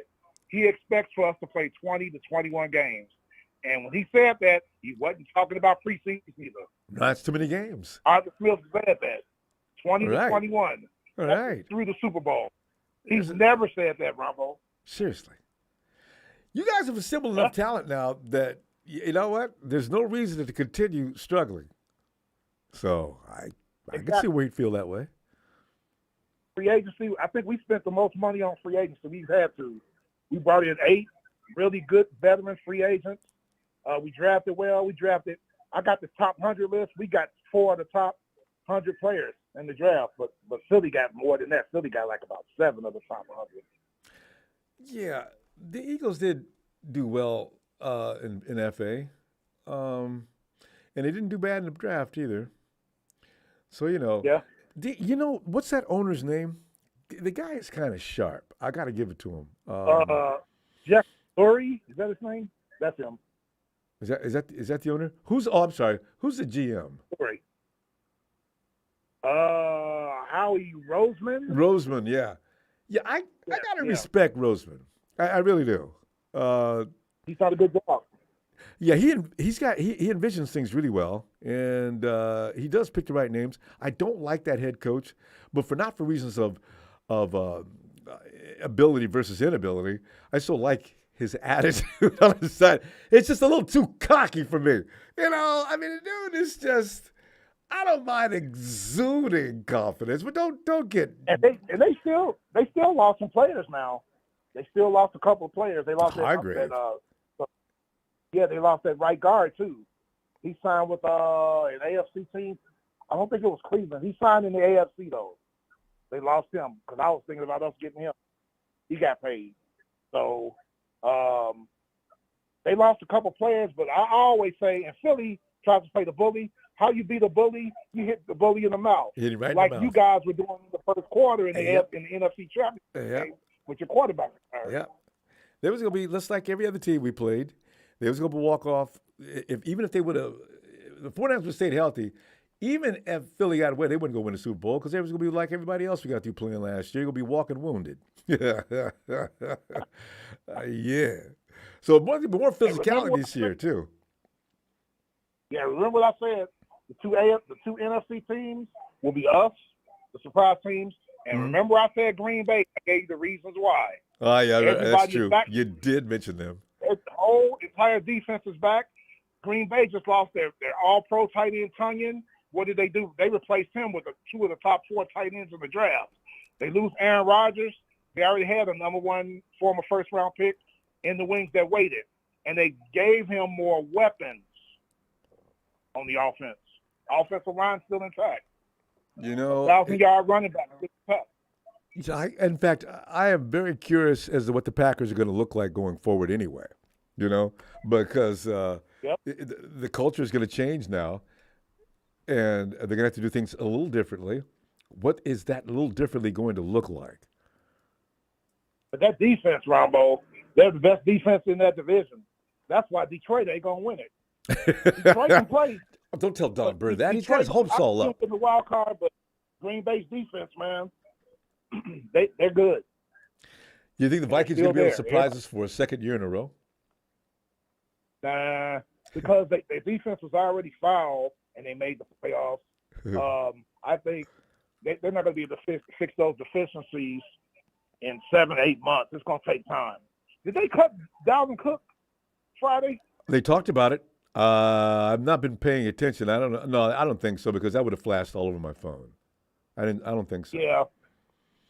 And another thing I heard, I finally found because on the last show I was on with you, you asked me who did Detroit play week 1, and Don Burr was graciously, even though I suck at him, I know who they play week 2. They play at Kansas City week 1 and Seattle week 2, and then us week 3.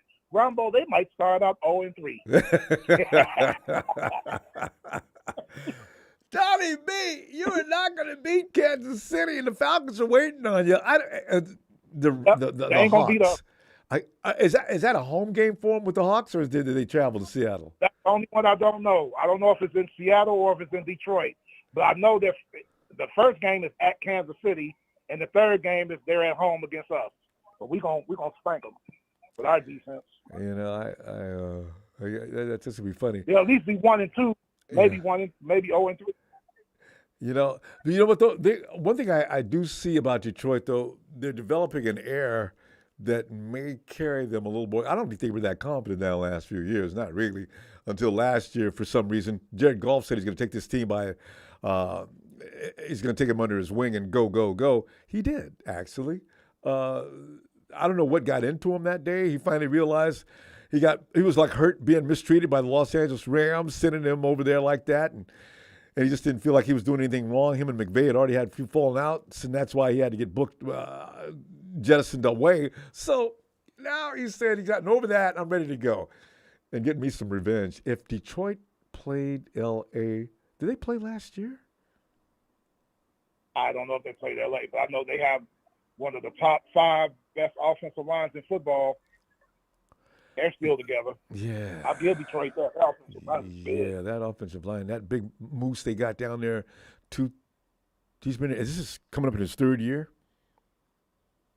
Yeah, the kid from Oregon. Yep. Yeah, man. Nick had to deal with him that year. Remember, that dude is not bad. Yeah, that kid, Panay Sewell. That's him. Yeah. Yep. Frank Ragnow, the center. Jonah Jackson from Ohio State. I remember him at Ohio State. He's good. Taylor Decker, the left tackle, and Haluvanti Bataya. See, They're that's all good, why. Ronbo. They're See, that's why Detroit they're started all looking a back. lot better. It's always about that, isn't it? Remember that year that Yep. Dak and Yep. Zeke were rookies, and they had an offensive line that may go down in history as one of the top 5 of all time? They had that line, and both of them were rookie MVP and co-MVP. Remember that? And I said to myself, okay, you know what, y'all, let me just – I ain't hating, but I'm telling you right now, with that offensive line, I don't know anybody who wouldn't have done well. And sure enough, And as soon as that offensive line's offensive still line pretty came, good. it is, but now they're human. Yep.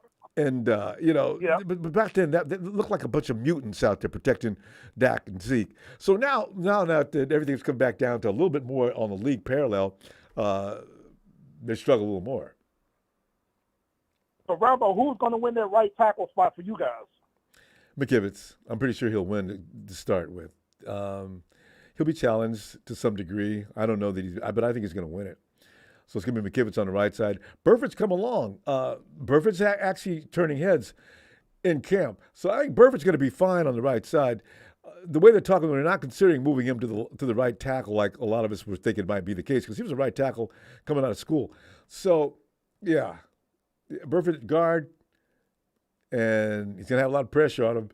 But I think he's going to be up for the – I bet you don't get them big country dudes that – living out in the woods, killing their own meat. That's the kind of guy I want on the offensive line for me, you know?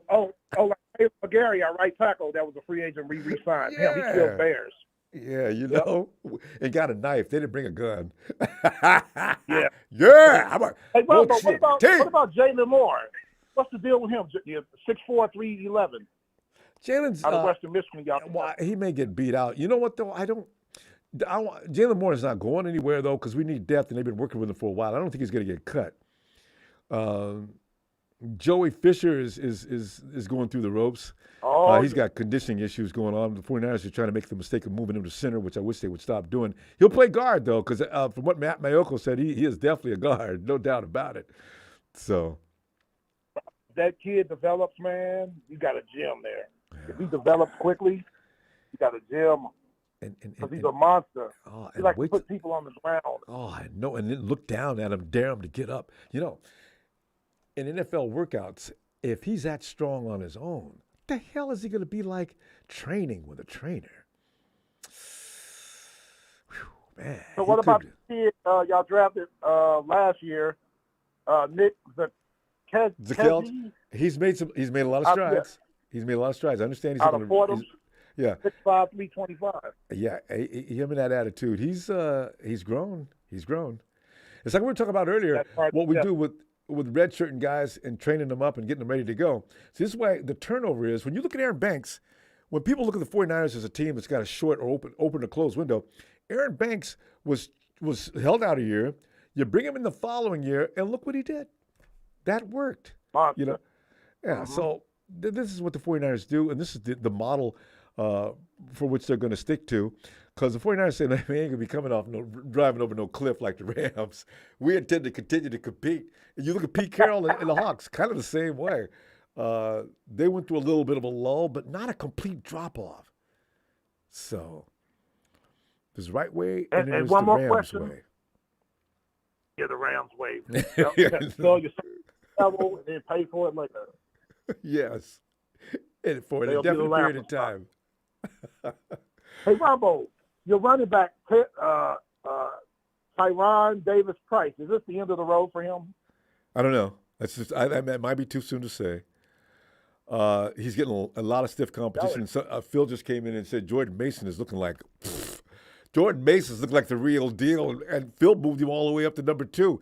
You realize Elijah Mitchell has been a solid number 2. His only problem is he can't stay on the field. But if Phil moved Jordan Mason up in Elijah Mitchell territory, I can't wait to see this. Oh, so and you think Elijah Mitchell? Go ahead, sir. No, I can't wait to see it. I just said because Elijah Mitchell's a damn good runner.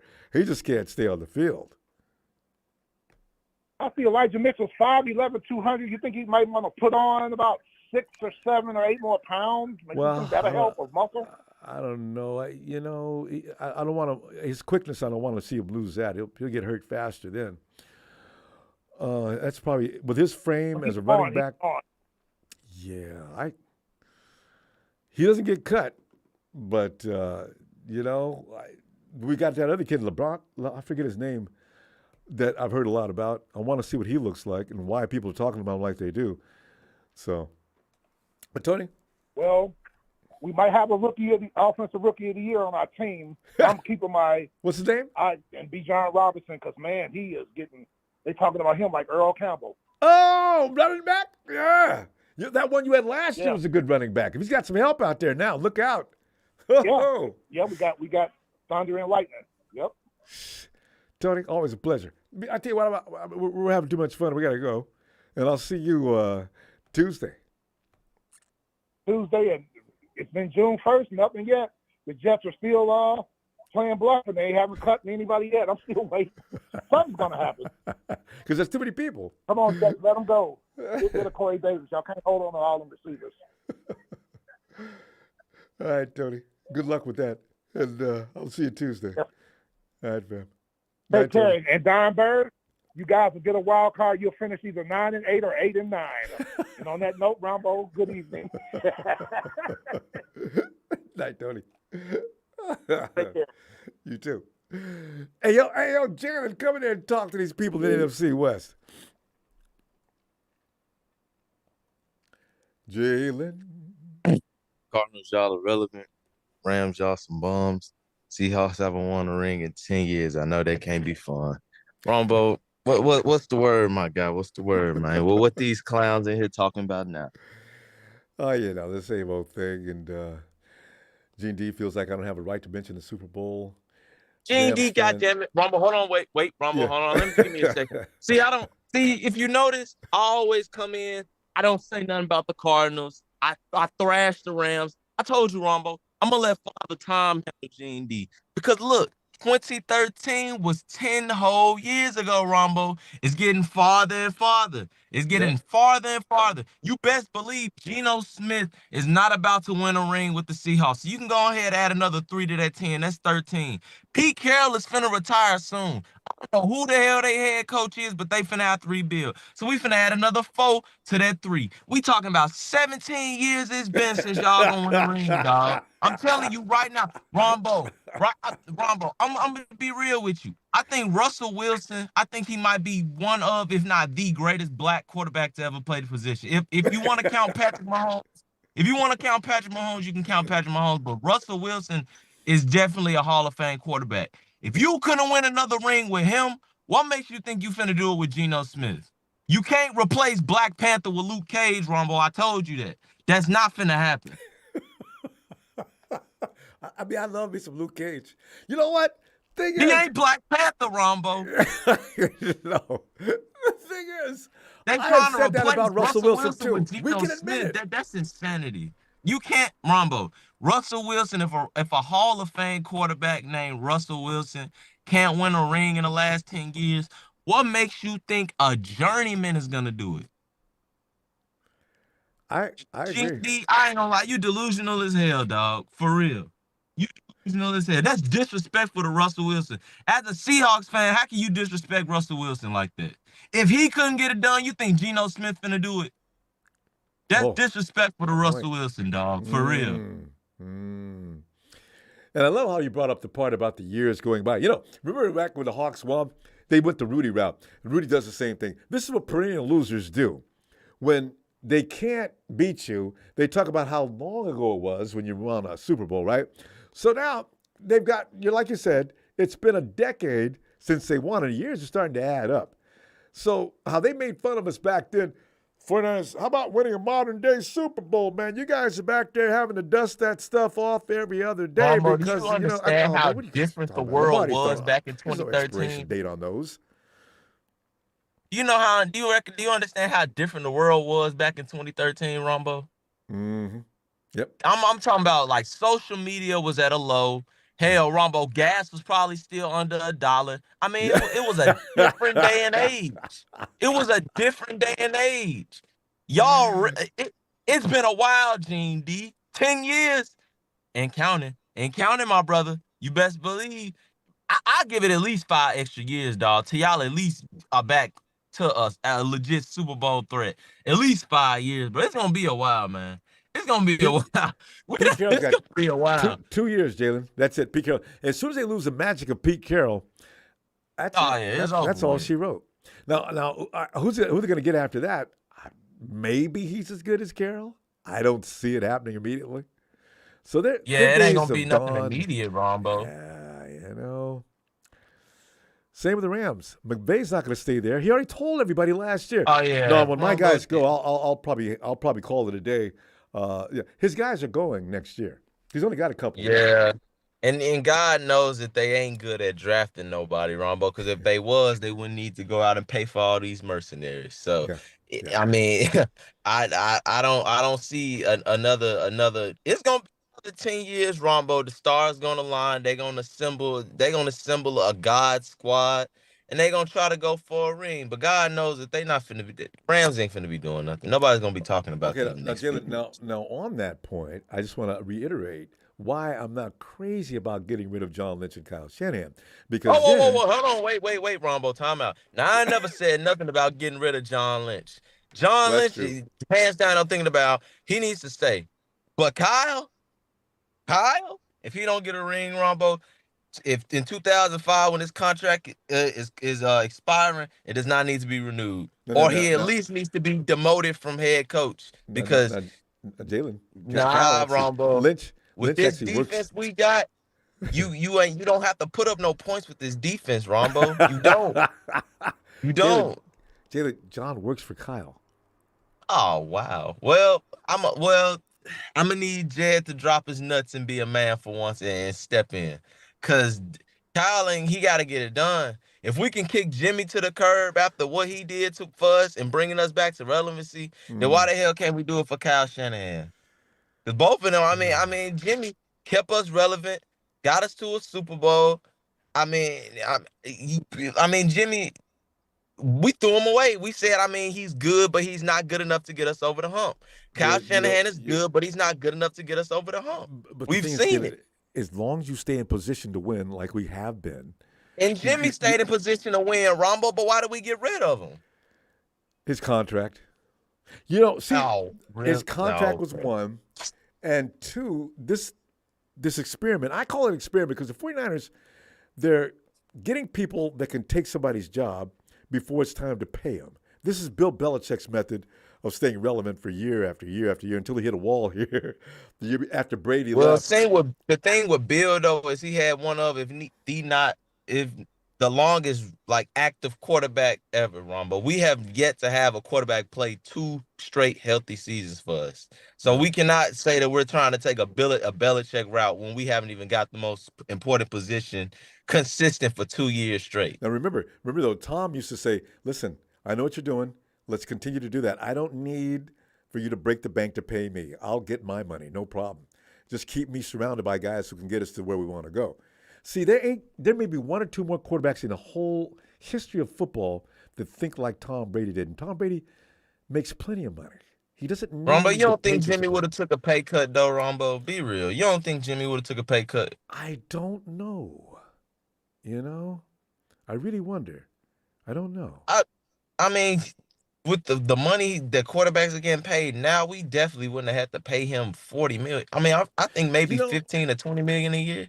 You know what, though? Have we won that Super Bowl against the Chiefs, Jimmy it wouldn't even be a discussion right now. He'd be signed for another Jimmy 8 would have years. been re-signed. Jimmy probably would have went because Tom. He paid attention to Tom. He would have did what Tom did because Jimmy would have been made in mad money too. He's good looking. He's charismatic. He's got everything going for him that he don't need whatever the 49ers are paying. He would be endorsing products right and left. Hell, they'd probably start throwing him in movies next, just like they did Tom. He would have owned the damned world if they would have won that Super Bowl. No doubt about it. Rombo, see, me personally, if Jimmy would have stayed, I wouldn't have had a problem, honestly. I didn't think that it was really fair for Kyle to just try to throw Jimmy under the bus and say quarterback is the reason why we haven't gotten over the hump yet. Because at the same time when he was trying to get a new quarterback in, he kept constantly trying to bring Jimmy Garoppolo back for another year because he knew good and well if it wasn't for Jimmy Garoppolo, I probably would have got fired in 2018. Well, see, Hands down, I'm thinking that's the about God truths right there. Without Jimmy, I don't know if Kyle would have did as well as he did. That's the truth. 2 straight losing seasons, Rombo. That 2019, like Rombo, if Jimmy wouldn't have never came in 2019, let's just say we didn't know who our quarterback was in 2019. C.J. Beathard. That would have been a problem because that 2019 quarterback class, I don't think it was anybody really there in 2019.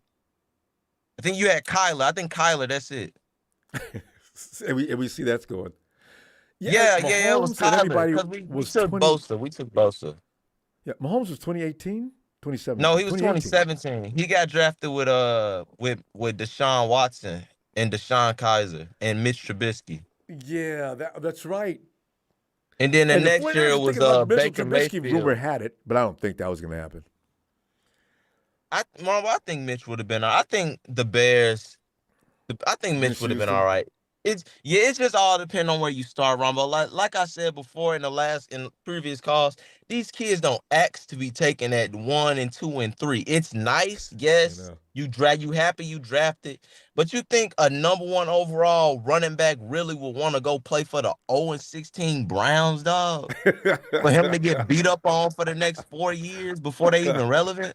That would be these dudes don't ask to be playing for these horrible teams, Rombo. Let's be real. If draft players could actually choose where they wanted to go, it would not be to these bottom of the barrel teams, Rombo, like the Jets and the Texans that haven't even established a winning culture yet. Just like the Rams, they haven't established one yet. But Jay, the thing is, if you go to a team that's already got a quarterback, you're not going to beat him out. Maybe they'd still go to them teams that need him, you know? Because you're looking over in Jacksonville, that quarterback, what is his name? He was the number 1 guy that year. Who? Yeah, Trevor Lawrence. Yeah, Trevor Lawrence is better than Jalen Hurts, Rombo. And anybody in the chat that wants to disagree with me about that is ignorant. Trevor Lawrence is better than Jalen Hurts. No, he looks good right now, and he really looked good last year. I mean, you could see when he was out there that he definitely had command of that offense. So Could you imagine him on the Eagles, Rombo? Could you imagine him on the Eagles last year? Man, that dude. That's Rombo. Dude. That boy got an arm, Rombo. I did not know he had a arm like that. I saw it in college highlights. Yeah, he can bomb, and he's not stupid. A lot of quarterbacks have all this talent in the world, but they ain't that smart. You know, people understand. Quarterbacks need to be kind of sharp. He's got to be kind of sharp, and he's that. From what I think Mac Jones is getting a bad rep, Rombo. We keep forgetting that kid was a Pro Bowl quarterback his rookie year, and had a defensive coordinator calling his plays his offense his second year. I think Mac Jones is still like as of right. I mean, I still think that as of right now it's Trevor, Mac Jones, Justin Fields. But at one point, we were saying that Mac Jones was the best quarterback out of all of them, and he was. Statistically, he's the only one that. Yeah, I mean, he had one bad year, all right, but he made it to the Pro Bowl, and I'm pretty sure he was like first team all rookie too as well. Yeah, like you can't. You saw him at Bama, right? I didn't saw him. understand why people get because I wasn't understand, and what he did looked good. I couldn't understand because I don't watch college football enough. I couldn't understand why everybody was mad at him. I said, is he that bad? It doesn't look that bad. Rombo, you know why they don't like him? Because he can't break ankles and take off and make those nice glamorous runs that everybody likes to see now. Yeah, I know. It's not the prototypical quarterback that everybody likes to see now. Like everybody wants the Jared Goffs and the Kirk Cousins and the Jimmy G's, those are getting, they're getting, the people aren't looking for those types of quarterbacks. They want a guy that can run dynamic, like Jalen Hurts. Adds excitement. Yeah, they don't want that no more. Yeah. But they don't know that a guy like Jimmy Garoppolo and Jared Goff behind a good offensive line, they're going to have more sustainable and consistent play. Hands down, I'm thinking about it. Oh, yeah. Because they just got their arm to rely on. And that's why that kind of quarterback's going to cut up a defense a little better. Why? Because that's his only weapon. Now, a guy that can escape the pocket and start running, chances are unless you're Patrick Mahomes, chances are his passing game is not quite as good as that pocket like passer. Josh Allen, Rombo. I give Josh Allen 2 more years, Rombo. That kid, he's not gonna be able to keep playing like that, hurdling people, all of that. Like he's not gonna be able to keep playing like that, Rombo. If I was a Somebody's coach, gonna I'd be clean his clock. scared to death, man. Josh, let me talk to you a minute. It's gonna take one hit, Rombo, and I don't wish injury upon anybody, I but agree. it's gonna take one hit. I promise you, he gonna stop doing all of that. Well, he won't have any choice because something's gonna be broke up. My God, like you said, a quarterback hurdling people. Oh no, Josh, I don't need that. Just go down and slide for me, will ya? And they run him between the tackles, Rombo. Like they run him between the tackles. See, that's what Kyle tried to do with Trey. See, but Josh, he's 6'6" and probably like 25 pounds heavier than Trey. You can't do that. I mean, Trey, he's big, but he ain't like Cam Newton, 6'6", 250 pounds big. Like you 220. Trey's like 6'3", what, 225? I tell you. 220. That's big, Rombo. But if you want to be be like running over dudes, you got to be like 250 Cam Newton. You got to be stocky everywhere. And drop a shoulder as soon as you see him scared of a defense. That's Trey not going to be running over no linebackers in the NFL. That's not happening. Because there's no 220-pound linebackers, Rombo. Yeah, not anymore, if there ever was. Well, Trey, let me tell you, I mean, I'm going to see you Tuesday. Man, Rombo, we still the kings of the West. Kyle and Nee need a 2-year rest. And Gene B and Rudy can keep on crying because the 49ers going to be the best. Let's not forget, y'all, in North Sentinel Island, the people told me they saw that Raiders game with Nick Mullins. North Sentinel Island, if y'all don't know, that is the most disclosed and a dispopular remote place on the Rombo. They don't even know what a probably don't even know what a woman is. Honestly, I wouldn't be surprised. I mean, Rombo, everybody saw that game, Rombo, on national TV. Nick Mullins beat the Raiders. And it'll always be a memory in my heart and a pain in the Raiders. Let me get out of here, Rombo. Jalen, I look forward to seeing you Tuesday. Like Jalen. He likes you, Gene. He really does. He told me you know. Ellis.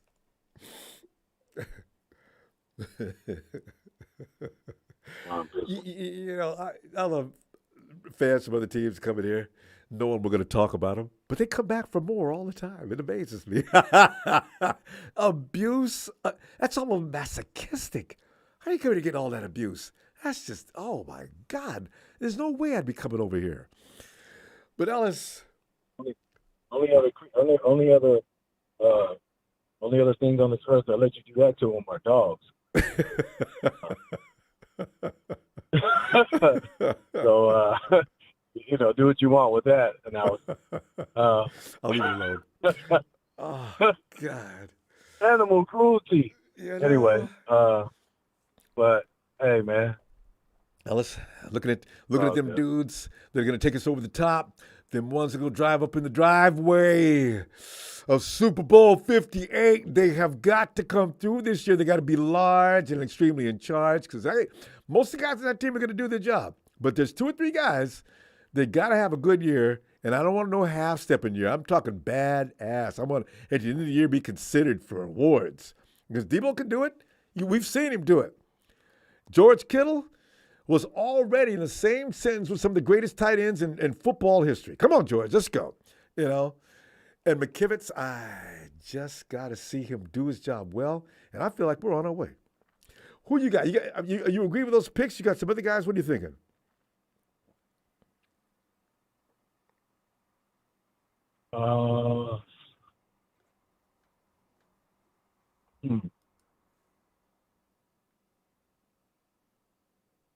Drake Jackson. Yeah, I'm trying to wait a minute on him, but yeah, if he comes up good, shoot, it's over, man. It's really over. Well, wait a minute. As players that we need to see that need to come through for us, is that what? Yeah, no, Drake's a good choice. Well, it's his second year. Okay. Yeah, I ain't got no problem with that. Yeah. I'm trying to give him a minute. We need Drake Jackson because he got tired last year. Yeah. his minute was his rookie season. Yeah. He's out of time now. We need him to come through. We're dependent on him to be, the balance of that defensive edge. So Drake Jackson, I would say he's one. I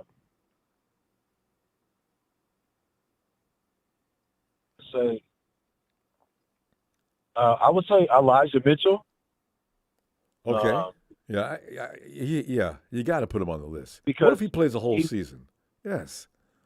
Yeah, we need him to come through and play big for us this year. We need him to do something. This is a make or break, I think, season for him. Because if he doesn't get through a whole season healthy, then chances are he won't be on this team after the season. Yeah, they'll be tired. And I would hate to see. That's true.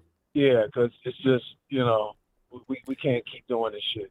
And you can't make somebody else sit down for him, especially if Jordan Mason is looking like Phil said he is. Jordan takes that spot. It's going to be the next man. He's the next man up. So he would like to come and play to make sure that we got that backfield so that CMC doesn't have to take so much of the load, and be the damn guy for the entire offense, Yes. or outside of him and Brandon Ayuk and George Kittle. I would say Debo. I think Debo needs to be. He still had some good offensive production last year. Don't get me wrong. I want to see. It wasn't a Debo year though. Debo tears up. He's real destructive. He's like a torn. Usually teams look like what a place looks like after a hurricane's come through. He did that a couple of times last year, but that was a regularity in that year before he got his bag. I want to see that back. I want to see that dude again. Yeah, I want to see the Debo from the season before last. Exactly. That's the Debo I want to see. So if he could come through like that, that would be great. And then,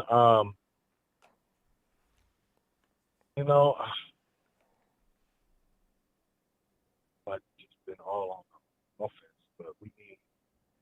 Because you know what, fam? The defense. Well, that defense, teams are going to need to cry mercy. If that defense clicks like it looks like it's capable of doing, good God. And the secondary is going to pick up from where they were. They're going to be a little better than last year, and you already know what the frontline defense is going to look like. I don't know what the defense could do to get better. I really can't imagine.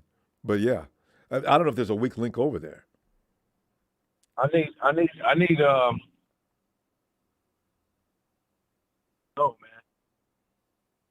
Our linebacking core, I don't know if it's going to be Marcelino or is it going to be McCrary Bull. What's our guy's name? I don't know if it's going to be Marcelino or Flanagan or Flan. Yeah, I don't know if Flan's going to be the rotational linebacker or they're just going to bounce between the both of them. But I think they both need to stay on the team. I know that Jalen Graham's looking good as our rookie. Maybe we can keep him on the practice squad and try to find a way to stash him somehow, or put him on one of those lists to where, he can kind of sit for a minute and, we can keep him nice and fresh and keep him from getting picked up. Yeah, because he's reminding people of Fred. Fred, if he's looking like Fred, they got a similar build, speed. A lot of things are okay. And Fred's his hero. Yeah, I was hearing the Dre Greenlaw, but either comparison is good because he's either great. There's a Fred Warner lookalike too. Because I don't know, I get their names mixed up. Yeah, you're talking about the guy that's Jalen quick. Graham and then the other guy from TCU. He's the Winters, guy I guess is right, Fred. He's a Fred lookalike. And like you mentioned, the guy you're talking about now, he's reminding people of Dre. You're right. Yeah, from Purdue. So, the linebacking core, I think, is going to be – because we don't have, with Fred and what we had with Aziz, they were – that tandem, those they were punishers, and then we had Dre in there. And whenever Dre came in, it was like it was no fall off, between the linebackers. Yeah. But I just want us to, be able to secure that. And then I would say no weaknesses. Flanagan Falls played a couple of times last year. I don't know why he was in a couple of games during the game, other than special teams. But he looked, I don't. That linebacker core, D'Amico was there keeping things in order, but they've learned a lot now. I can't imagine that unit falling off. So every guy on there is going to be competing, and we're again probably going to lose one of the players we like you just mentioned, like we did. We lost that kid to the Broncos. That everybody said, "Oh hell no," and he left. And he was balling out in the preseason. Yeah, he's looking good over there in Denver. He was starting. He was a very important piece on that defense. So, and he got no burn the first his rookie season, but he learned behind D'Amico Ryans and Coach Holland and all of those guys that he had in front of him. It was like he really improved, and he came back in some amazing shape. And I mean, he was 6'4" or something like that. 6'5". He was a big kid. He was a punter. But he was hitting. Yeah. He was hitting in preseason. I was so shocked. I felt like we should have got more for him. But I think because we didn't get to actually have much production of him because he was in his second year and we didn't really play him his rookie season, that didn't give us an opportunity to ask more for him. Because he went right into a starting position. So we should have actually got more for him, if I'm being honest. And this is the problem we have every year. There's somebody who leaves. They just, oh no, it's going to happen this year. So just get ready for it. Somebody's leaving, probably from that linebacking group. We can't keep them all. Yeah, I know. So that's kind of the downer to it. But yeah, man, those are my guys. I'm not gonna go through go to the obvious, players or the ones that are more easier to, and Diamador Lenore. We need him to come through again, for us, because I think Ambry's pretty much the man overboard, and I know, man. Between Darrell Luter Jr. is looking really good. So between him and Demo, I think they're gonna be tearing shit up. And then we got the guy from Atlanta. I mean, it's gonna be real interesting to see how powerful our secondary is gonna be, especially in our DB room. So I'm really excited to see how those guys mesh together. And then, of course, with the obvious, our safety, Jair Brown, and then, with Talanoa and our guy that we re-signed again, our veteran guy. I can't remember his name off the top of my head, but Gibson. I would like to see all of them for fresh legs, Ronbo. Oh, I would dress all these guys and have them come in, boom, boom, so nobody gets tired. And we come in and they're like, damn, we can't even tire them out because they keep rotating guys in and out. And as long as everyone can gel together, then there's no drop-off in the intensity and the flow, the speed, stuff like that. So I'm hoping that, that's what, coaches are looking at, when it comes to the defensive side of the ball. We can keep guys fresh because we never usually got burned out. I think that's one thing that benefited us is we didn't get tired. We actually did the tiring. We did the tiring out. Or with our offense, we would tire out teams, but we never really got tired on the defensive side of the ball, I think, except in the Chiefs game. And then they just they just wore us out. That was the worst whooping the 49ers had in years. Oh, man, that was a beat down. The 49ers never get beat down. We lose games in the fourth quarter, but just a country whooping like that, we haven't seen that forever. Except for, of course, the NFCCG. Yeah, wait, we beat y'all's ass. No, you didn't. You got away because the fact you took the quarterback off the field. Good on you, but that's the only reason why. I don't even count that. I count the Chiefs game as an actual ass whooping. I don't count that Eagles game. You can beat any team that doesn't have a quarterback for 3 quarters. So I mean, come on, get real. Well, and if one of the linemen, if the offensive lineman from the Eagles said that the game would have been totally different if we would have had Brock in the game, who was our starting quarterback at the time, then I mean that should tell you that's your own guy that's saying it would have been a totally different situation. We would not, there were some guys on that team that were like, boy, y'all, we just got away with one of y'all because this shit wasn't gonna be like this. That was just the worst luck. If you got no offense at all and your defense is out there all day, of course that's an advantage. Y'all still had your defense. Oh, what are you, stupid? You don't understand the game? You can't play offense all day and all defense all day and still win. I don't get it. I don't care. Let the Eagles talk. We'll see them again this year. I can't wait. Yeah. Well, we got something for him. Yeah. Let me see. I know they did good in the draft. Yeah, So they're it is talking what it about is. that. We'll be back in the draft. We'll be back in the draft though after this coming season, and that's right. we'll be able to start, making some more splashes. So that's going to be exciting too. But Yes. let's get to this season though, which is the most exciting part. All right, fam. All right, I'm going to give you a shout out to that squad, and I'll look for you Tuesday, and let's see what these guys look like after the workout. Because the media's going to go nuts on them. Everything's going to be put under a microscope, but we'll just look at that and take it for what it's worth. All right. That's a bet, man. Yeah, man. Johnny made it to the championship game, man. They won the playoff game.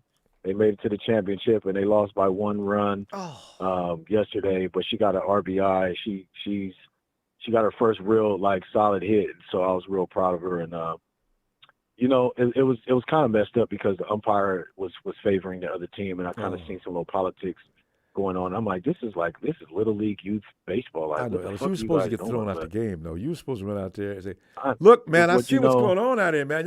Y'all cheat children? Are you serious? You gotta go ahead and get thrown out the game. That'll fire the kids up." Well, I can't watch it. So many times.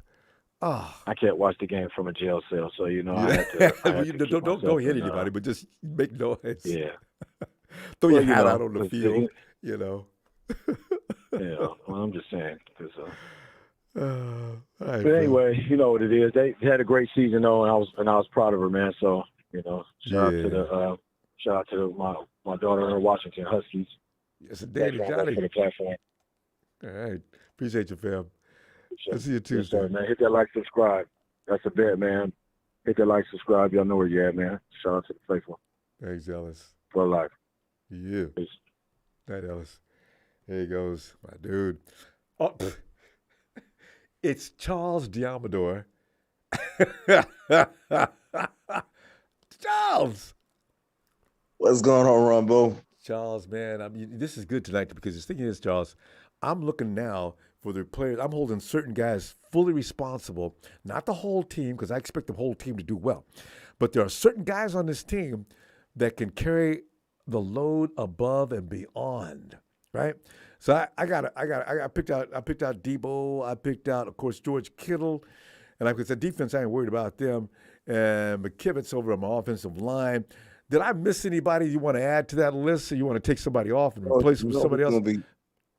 You know who's going to be one of our make or breaks? It's going to be, I think it's going to be the strong safety.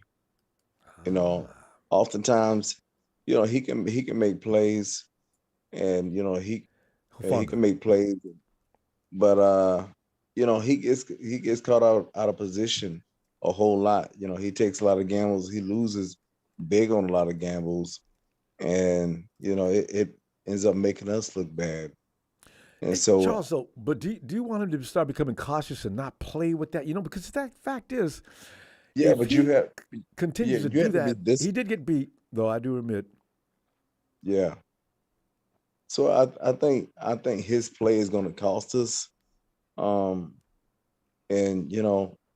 I'm really happy that I was thinking of last year. I remember watching our number 3 wide receiver, what's his name? He's the 6'3" wide receiver that we have. I can't think. Jennings. Oh, Juwan, yeah, okay. Juwan Jennings. All the drop passes that he was having. I was like, Juwan, come on. The year before last, I mean, he was money on third down. He was like, why are you dropping passes? He was really hurting the team. His drop passes were really hurting the team. But he I think as the year drew on, he became more involved, and he redeemed himself. Yeah. So he made quite, because we started calling him Third and Juwan, because he was doing a really good job. He had a few drops. Yeah, that's true. He got beat. Yeah. Well, one time he's in coverage and he didn't beat he couldn't get past the defender was working him. I said, Juwan, man, big as your ass is, man, come on, man. There's no way in the world that defender is supposed to disrupt your route.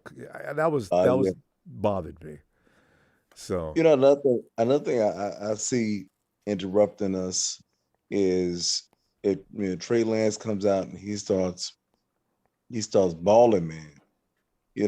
There's going to be some strife going on between Trey Lance, continuing on his play and then allowing, Brock to play. And so, I think that can be a huge distraction. I think that can split the team. No, Charles, I think they've already made it clear. I think everybody on the team right now knows their role.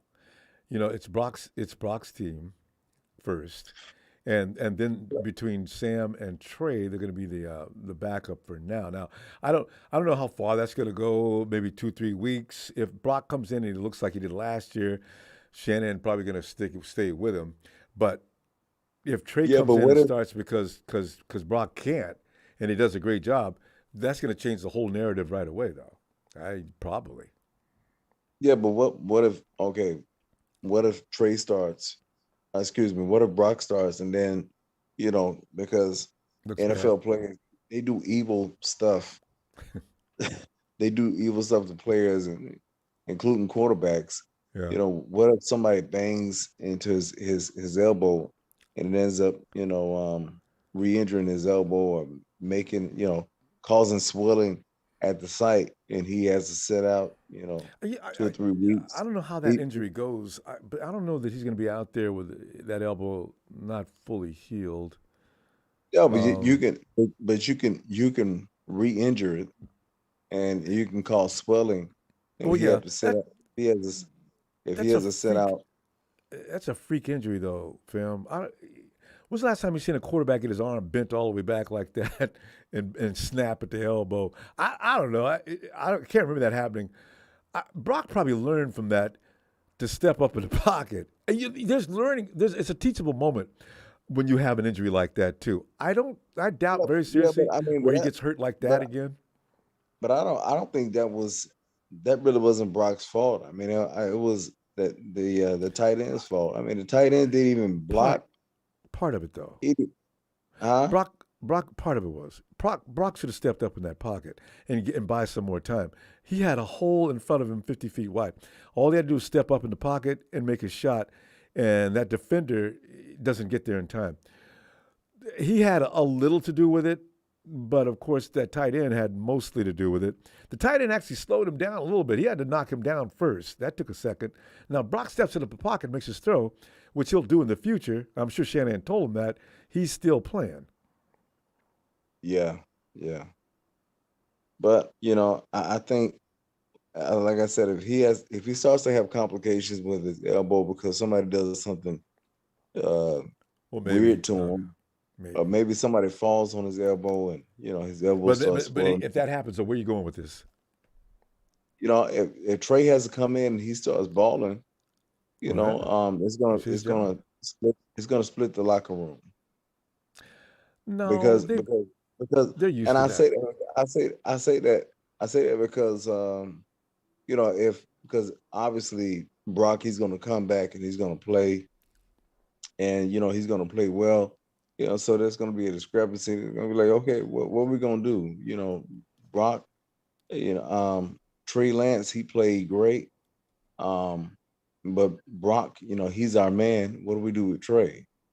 We should continue to start Trey because Brock, he got hurt. Let's continue to start Trey, and it's going to be some, Well, no, Brock's not going to be allowed to get hurt and come back on the field unless he's 100% healthy, though. They're not going to go that route. That's not going to help the team any. Well, eventually he's going to come back. And so when he does come back, what do you do? If Trey balling out, you got to remember too. If Trey comes in there, they would much rather Trey come in and take that job. They don't really want to go any other route. They spent a lot to get him. They're just waiting for him to develop, but they're waiting. Yeah. They're not going to just give it to him though. He's got to come out there and earn it, and that's the issue. So if Brock gets hurt and Trey comes in and balls out, there'll be a party that night. I mean, and especially for the next 2-3 games or something like that. Yeah, Brock becomes the backup. Oh yeah, man. If Trey Lance, if he puts together, 3 or 4 games where he's scoring 250, 300 yards a game. I mean, that would be great. Obviously, yeah, that's obviously. He's gonna have every opportunity to show that in the weeks ahead in training camp. If Trey's got that kind of juice going on, and he's finally developed. I believe he does. I believe he does. You know, it's one thing when it's one thing when you got people on the media, calling you everything but a child of God, and then calling you sorry and a bust. I mean, they. But Charles, you know what? It's like Jalen said. He didn't ask to get drafted at number 3. So don't blame him for that, and don't ridicule and scrutinize him under those conditions. It's just not fair. But what I'm saying, he's gonna take all that negativity, and he's gonna ball out. Oh yeah, that's what he's gonna do. Hopefully. Oh yeah, Brandon Ayuk is gonna have 1,400 yards. There you go. Trey time. Yeah. Go get him, Trey. He's giving. He knows he's on. He's on. Right now, Trey. The way it sounds, Trey's looking forward to going out there and showing people. He worked hard to get his mechanics better. Trey's determined. We're gonna see. And that that 6'4" wide receiver that was doing all those quick, very ultra athletic routes. Yeah, the guy, the free agent guy. Yeah. Yeah. The rookie, man. Yeah. Man, I would love to see him, man. If I feel like he could take Juwan Jennings' place. And I know you got to think about Juwan. Charles, you got to give people a break. They're going to make mistakes every game. Even that new guy, anybody, you're going to have drops. I just think he's faster. I just think he's faster. But is he I just think he's faster than Juwan Jennings. Maybe. We got to go to Charles. We got out of time. I'll see you Tuesday. Okay, all right. You got love some time. You, Ronbo. Hey, love you back. Have a good night. All right. Say hi to Demo for me, because I know y'all talking. Night, Charles. All right. Good night. Me and Charles got to stand in bed going. I'm telling you, Demo's coming in looking hardcore this year. Charles wants him gone now. Luda Jr., enter. I want him gone. Night, Charles. All right. That's right. Papa Dragon. Good evening. Good evening, Pop. Yes. Coming out. What's going on, Ronbo? Bob, man, we're looking at some of the guys that got to go. Now, we realized this team was an equal opportunity unit, and everybody could go out there and be a star. But there are some guys that have more credentials and more capability, and they need to show up this year. That's why I put the spotlight on Debo. Because as good as he was last year, you and I both know Debo's a better football player than that. I want to see that, Debo. Debo, man, don't be worried about Christian McCaffrey, man. Do your damn job. And also George Kittle, and I blame this on Kyle Shanahan. Kyle, let him be Gronk. Let him be Kelsey. Let him be who he was born to be. Throw him the damn ball, Kyle. And that's what I want to see. Kittle that broke records years ago. You get those two guys back to add to what we already got. And McKivitz is my third guy. I don't know enough about him yet, but if he comes up large, we're going to be in Fat City. That big country boy. Just give him some raw meat and put that coon skin cap on his head. Don't give him a helmet. It slows him down. Jack, Pop, what are you thinking? Well, you know what I'm thinking about. You know what I'm thinking. What do you think? I think first and foremost, you gotta give a lot of credit to Brock Purdy coming in and making things his own. Yeah. We have not seen the year that Kittle had until Purdy came into the picture. Well, Nick Mullins did actually, which is interesting. Well, no, well, yes, with Nick Mullins too. But that Nick Mullins and Brock Purdy have two things in common. They have both suffered the same elbow injury under the same head coach. The greatest strengths of the San Francisco. I forgot about that. Okay, go ahead. The greatest strength of the 49ers is also their greatest weakness. Remember, Rambo, you can say whatever you want to say in front of the media, but the truth is where you spend your money. Mm-hmm. And right now, it's all about having a top 5 defense and the greatest strength on offense, based on how this team is designed, is Kyle Shanahan. But he's also the greatest weakness. Look at Tony. Tony just pulled his truck over. Go ahead. Is Kyle Shanahan a great coach? No. Is he a great leader? No. He's a good coach. Okay, he's a good coach that puts a lot of stuff on himself. How else do you explain when you have the number 1 defense that you turn around with the number 1 defense, you go spend $84 million? Now, don't get me wrong, Ronbo. I'm very happy about the Hargrave signing, but I would have been happier if they would have focused on the true weaknesses of this team. And the true weaknesses of this team was really the right side of the offensive line and the quarterback room. They're telling us it's a strength. That's what they're telling us. But let's look at it for what it is for real. For what it is for real. And again, this is me not taking nothing from nobody. Is you have basically a rookie quarterback that you're expecting to take us to the promised land this year. And Brock Purdy. You have, I call him a rookie because he's only played 8 games. You're right. Okay? He only played 8 games. And only in San Francisco. Only in San Francisco do fans just flip the hell out when someone has a 5-game win streak or a 6-game win streak. They just flip out. And that's because we haven't had a Pro Bowl quarterback in over 20 years. We flip out. The minute we see somebody, we want to anoint them as the man. When I'm sitting there telling you and all the callers, well, Brock's weaknesses were last year. I say, okay, it's his size, it's his arm, and he gets rid of the ball late. The other part of the weakness was the right side, where we keep getting quarterbacks injured. Okay? That's not, I know we want to say, oh, well, Brock should have stepped up, the tight end should have blocked. Okay, look, we've been through this already. Anybody that has been involved with, football, whether you've been a spectator, a coach, whatever, a scout, knows damn well you don't run those play action plays like that against the Eagles. Sometimes you got to protect your team from yourself. And that's what I mean by the greatest weakness. Tyler Kroft should never have been put in that position. Brock Purdy should never been put in that position. I'm sorry. It's just the way it is. But that's on Shanahan. The problem is, how do you get better at something when you can't admit that you were wrong? How long are people going to accept someone not taking accountability?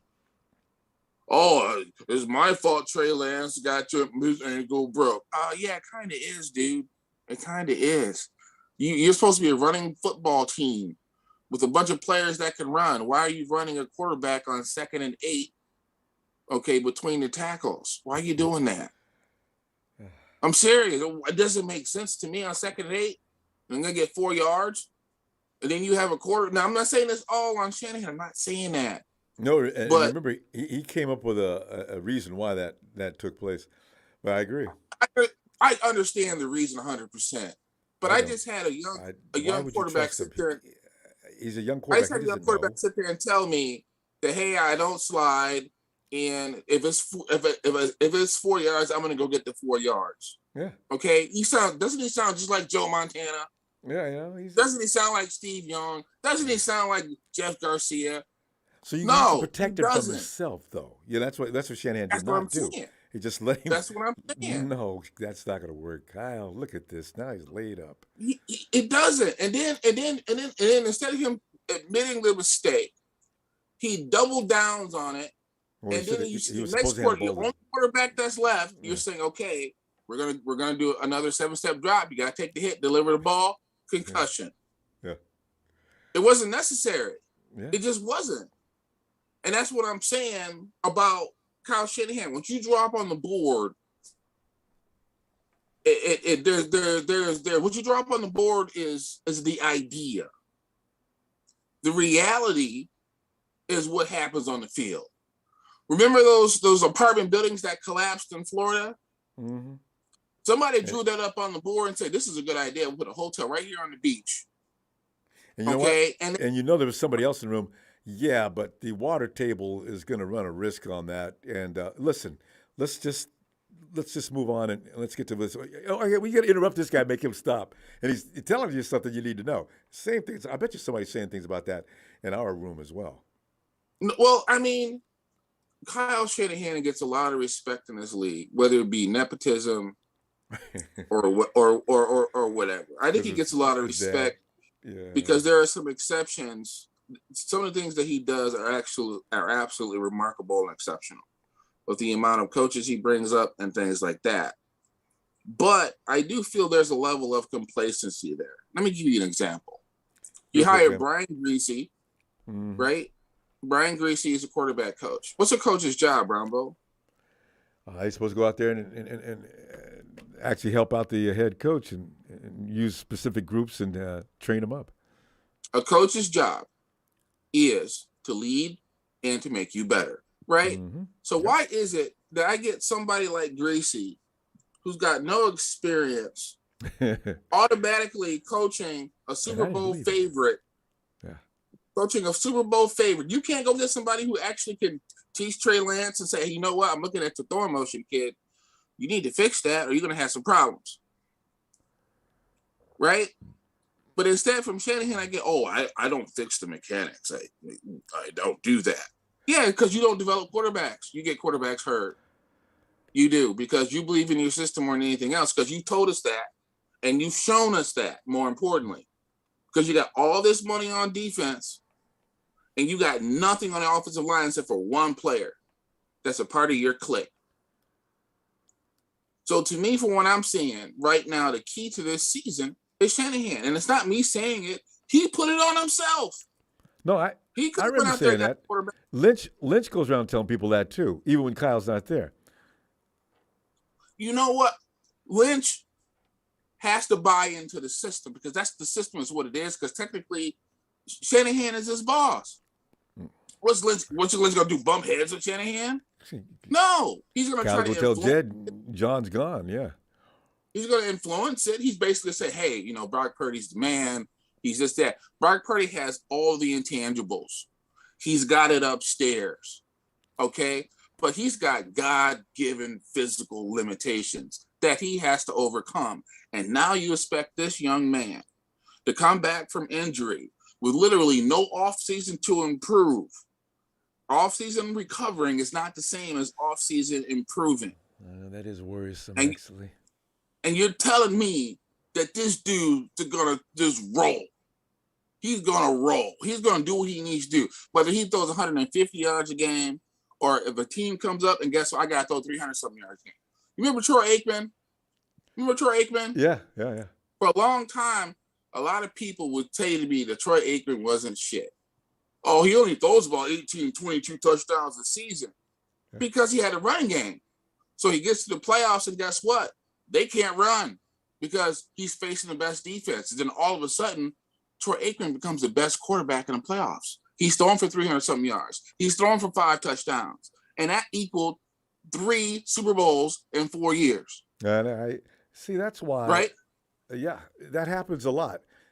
Shanahan's the same way. I don't care if he's Tom Brady. I'm running the ball. This is what I do.